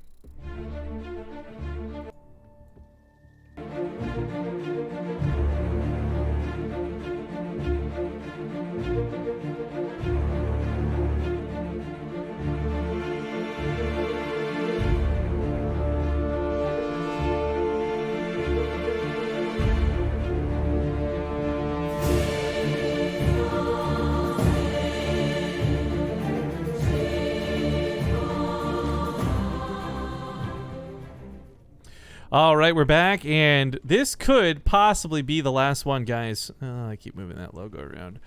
I can't say this for sure, but with a very definitive 3-1 lead for their team in the top right, we have the red Zerg once more. It's Rogue.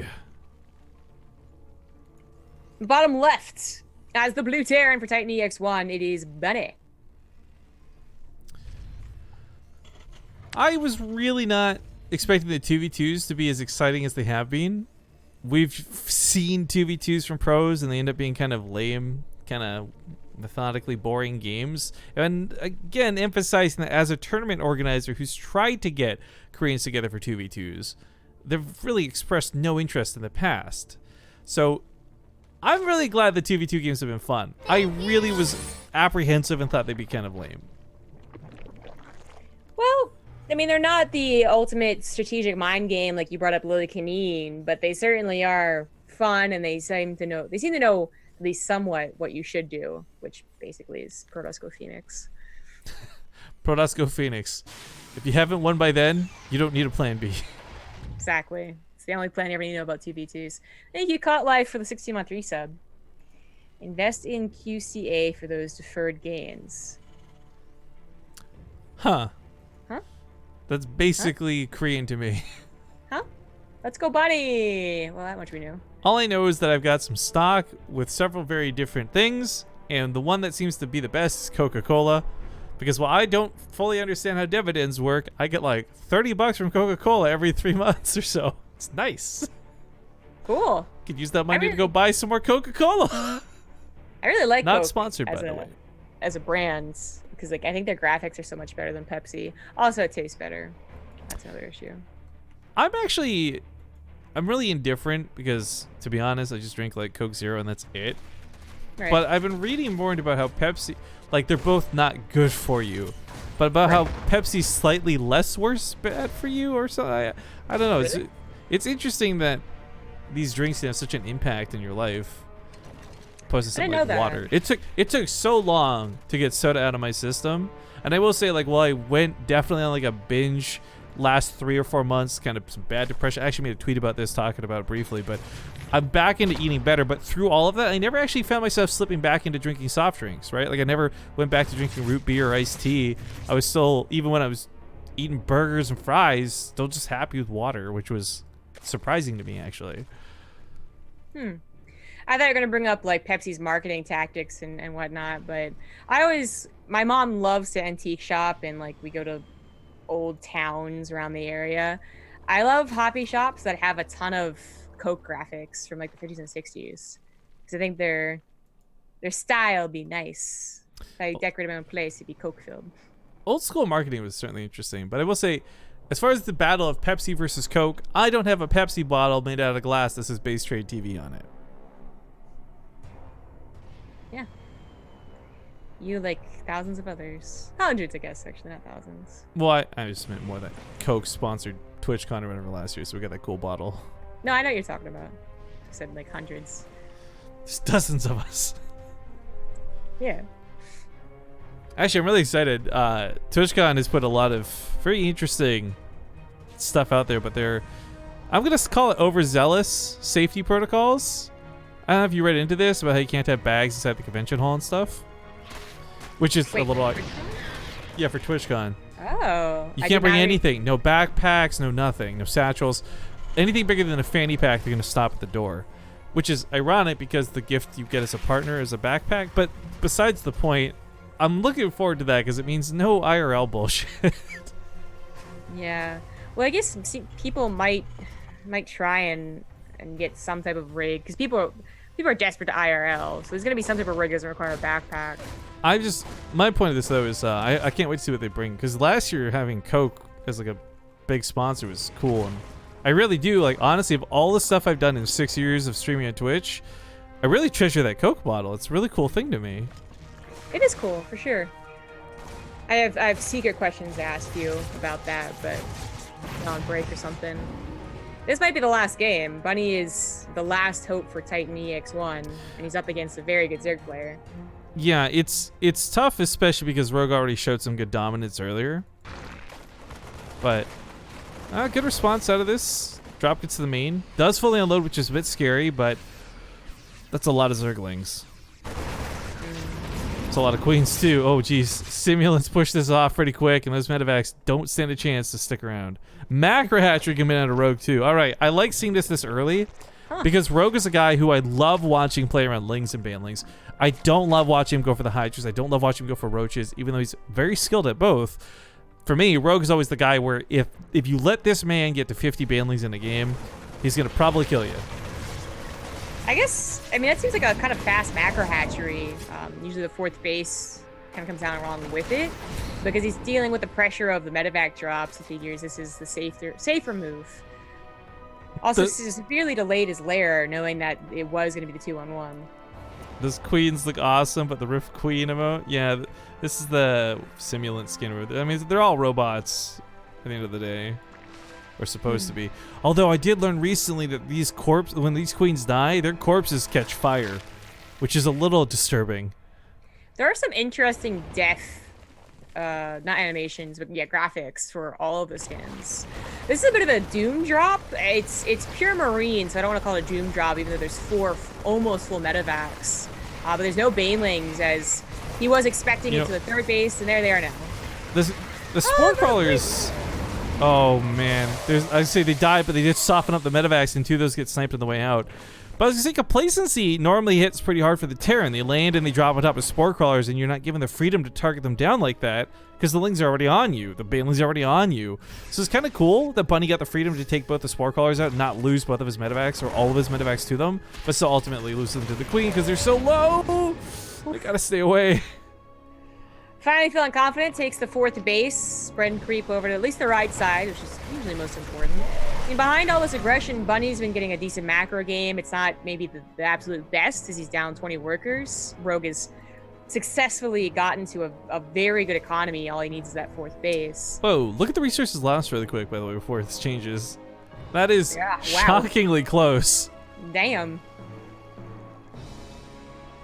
Okay. 7 resource difference. Didn't see that too often.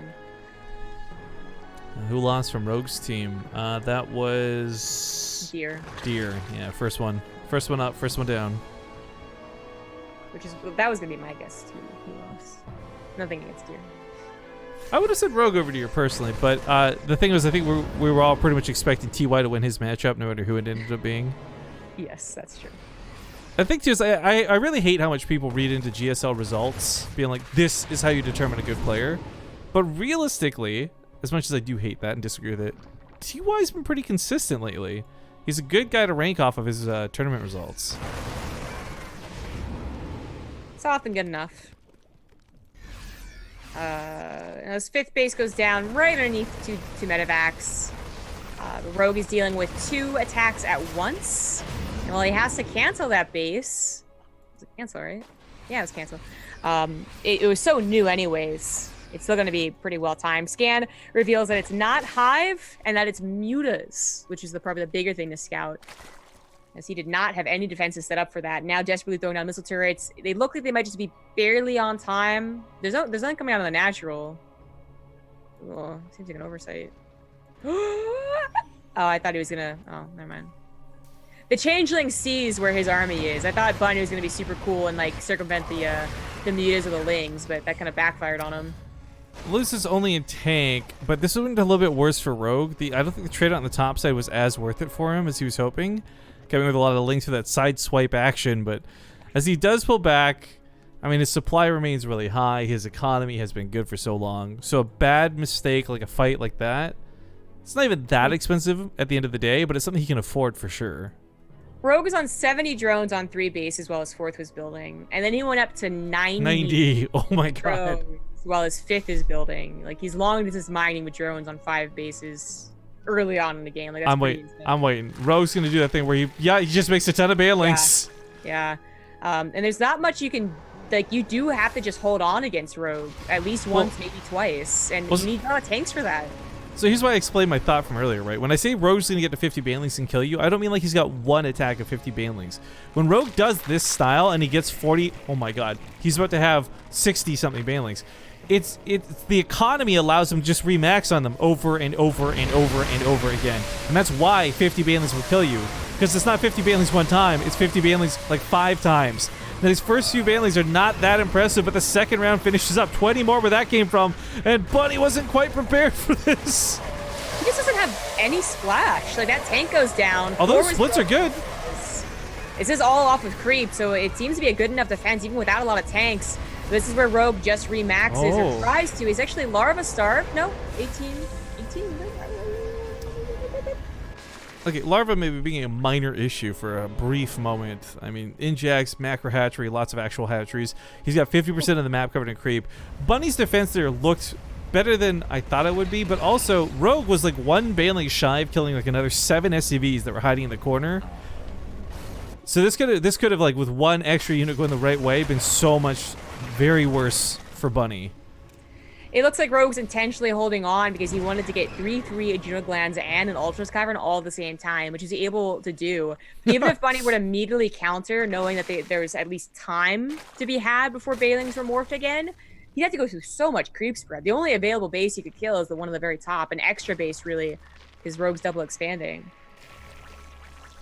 I mean, Rogue right now, his supply looks harrowingly bad. But it's being made up for now as Banelings are finishing up and Zerglings come out of their eggs. But for a brief moment there, Bunny was actually like doubling the army supply.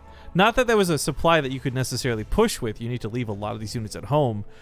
But what's interesting is because there's no more mutas in play, there's nothing to pick off those medevacs. Those will just actually compile over time.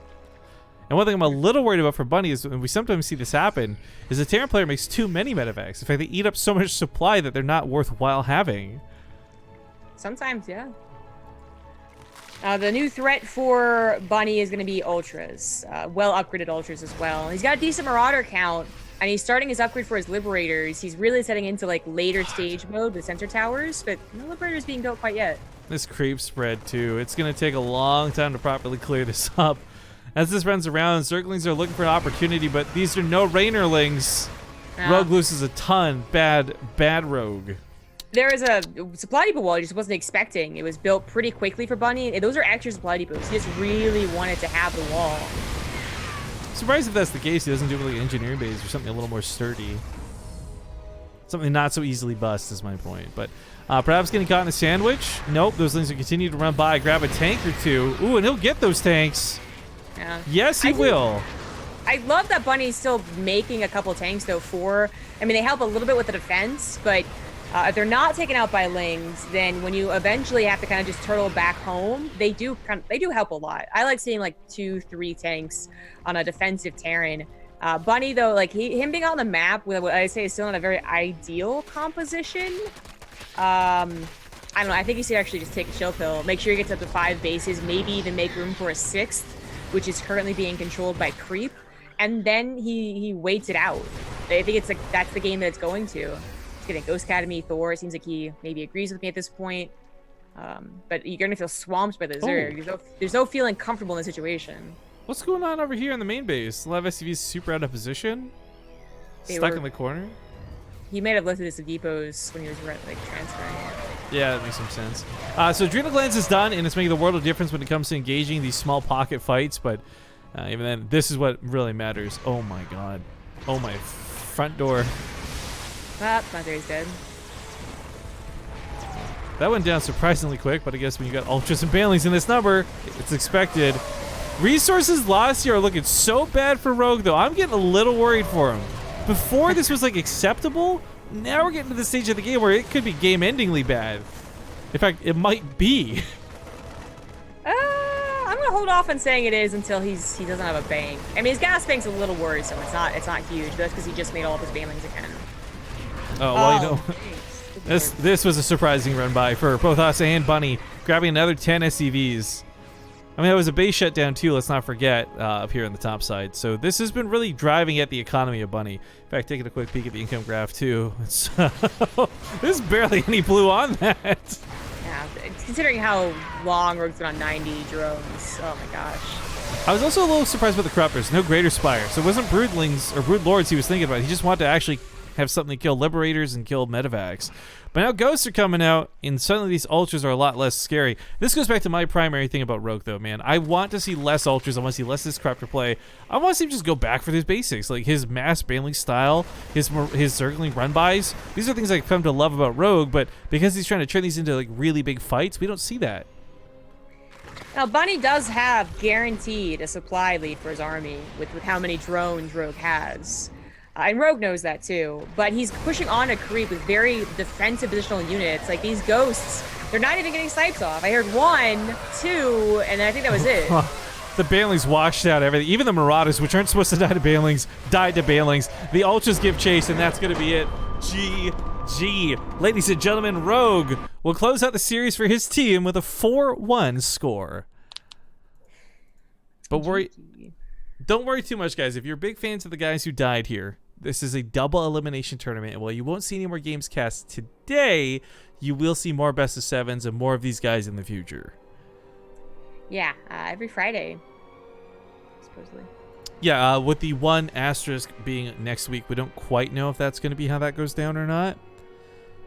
We'll hopefully get information and get back to you guys when we know more. But that is going to be a wrap. So short but sweet stream this morning. This works out well for me because this gives me an hour to chill before I got to rush off to the airport later.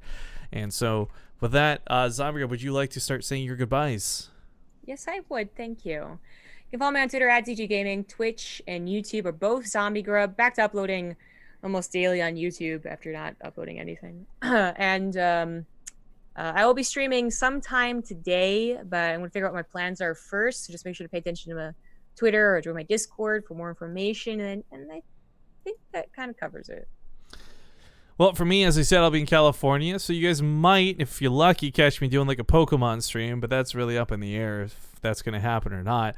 Other than that, though, I'll be back on Tuesday, and I think, you're back with me too, right, for the Elima League on Tuesday? Yeah. Cool. So, yeah, if you guys want a little bit more Rifkin Zombie Grub action, we'll see you for some more Korean StarCraft.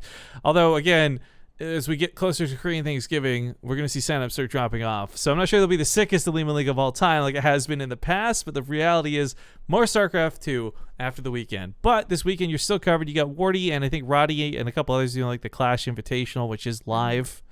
I think it's all Zerg, though, so good luck. Have fun. They can't all be Raynor versus Cyril, but, dude, it's not the worst thing. Anyways, we're going to end the stream. We didn't play that many commercials today. We didn't really get any donations or anything, so today was just like a pure passion cast. So I am going to play one last set of commercials. If you guys could stick around and watch them, it would mean a lot. Otherwise, have yourselves a great day. My last shout out is, once again, if you guys could help me out a ton, follow me on my personal channel, twitch.tv/riff_king. I'll spam it in the chat in a moment. But if you guys enjoy the show and you don't want to spend any real money, that would be the best way you could really help say thank you. So spamming it here. Just hit that follow button. Would appreciate it. Take care, everybody. We'll see you later. Bye-bye.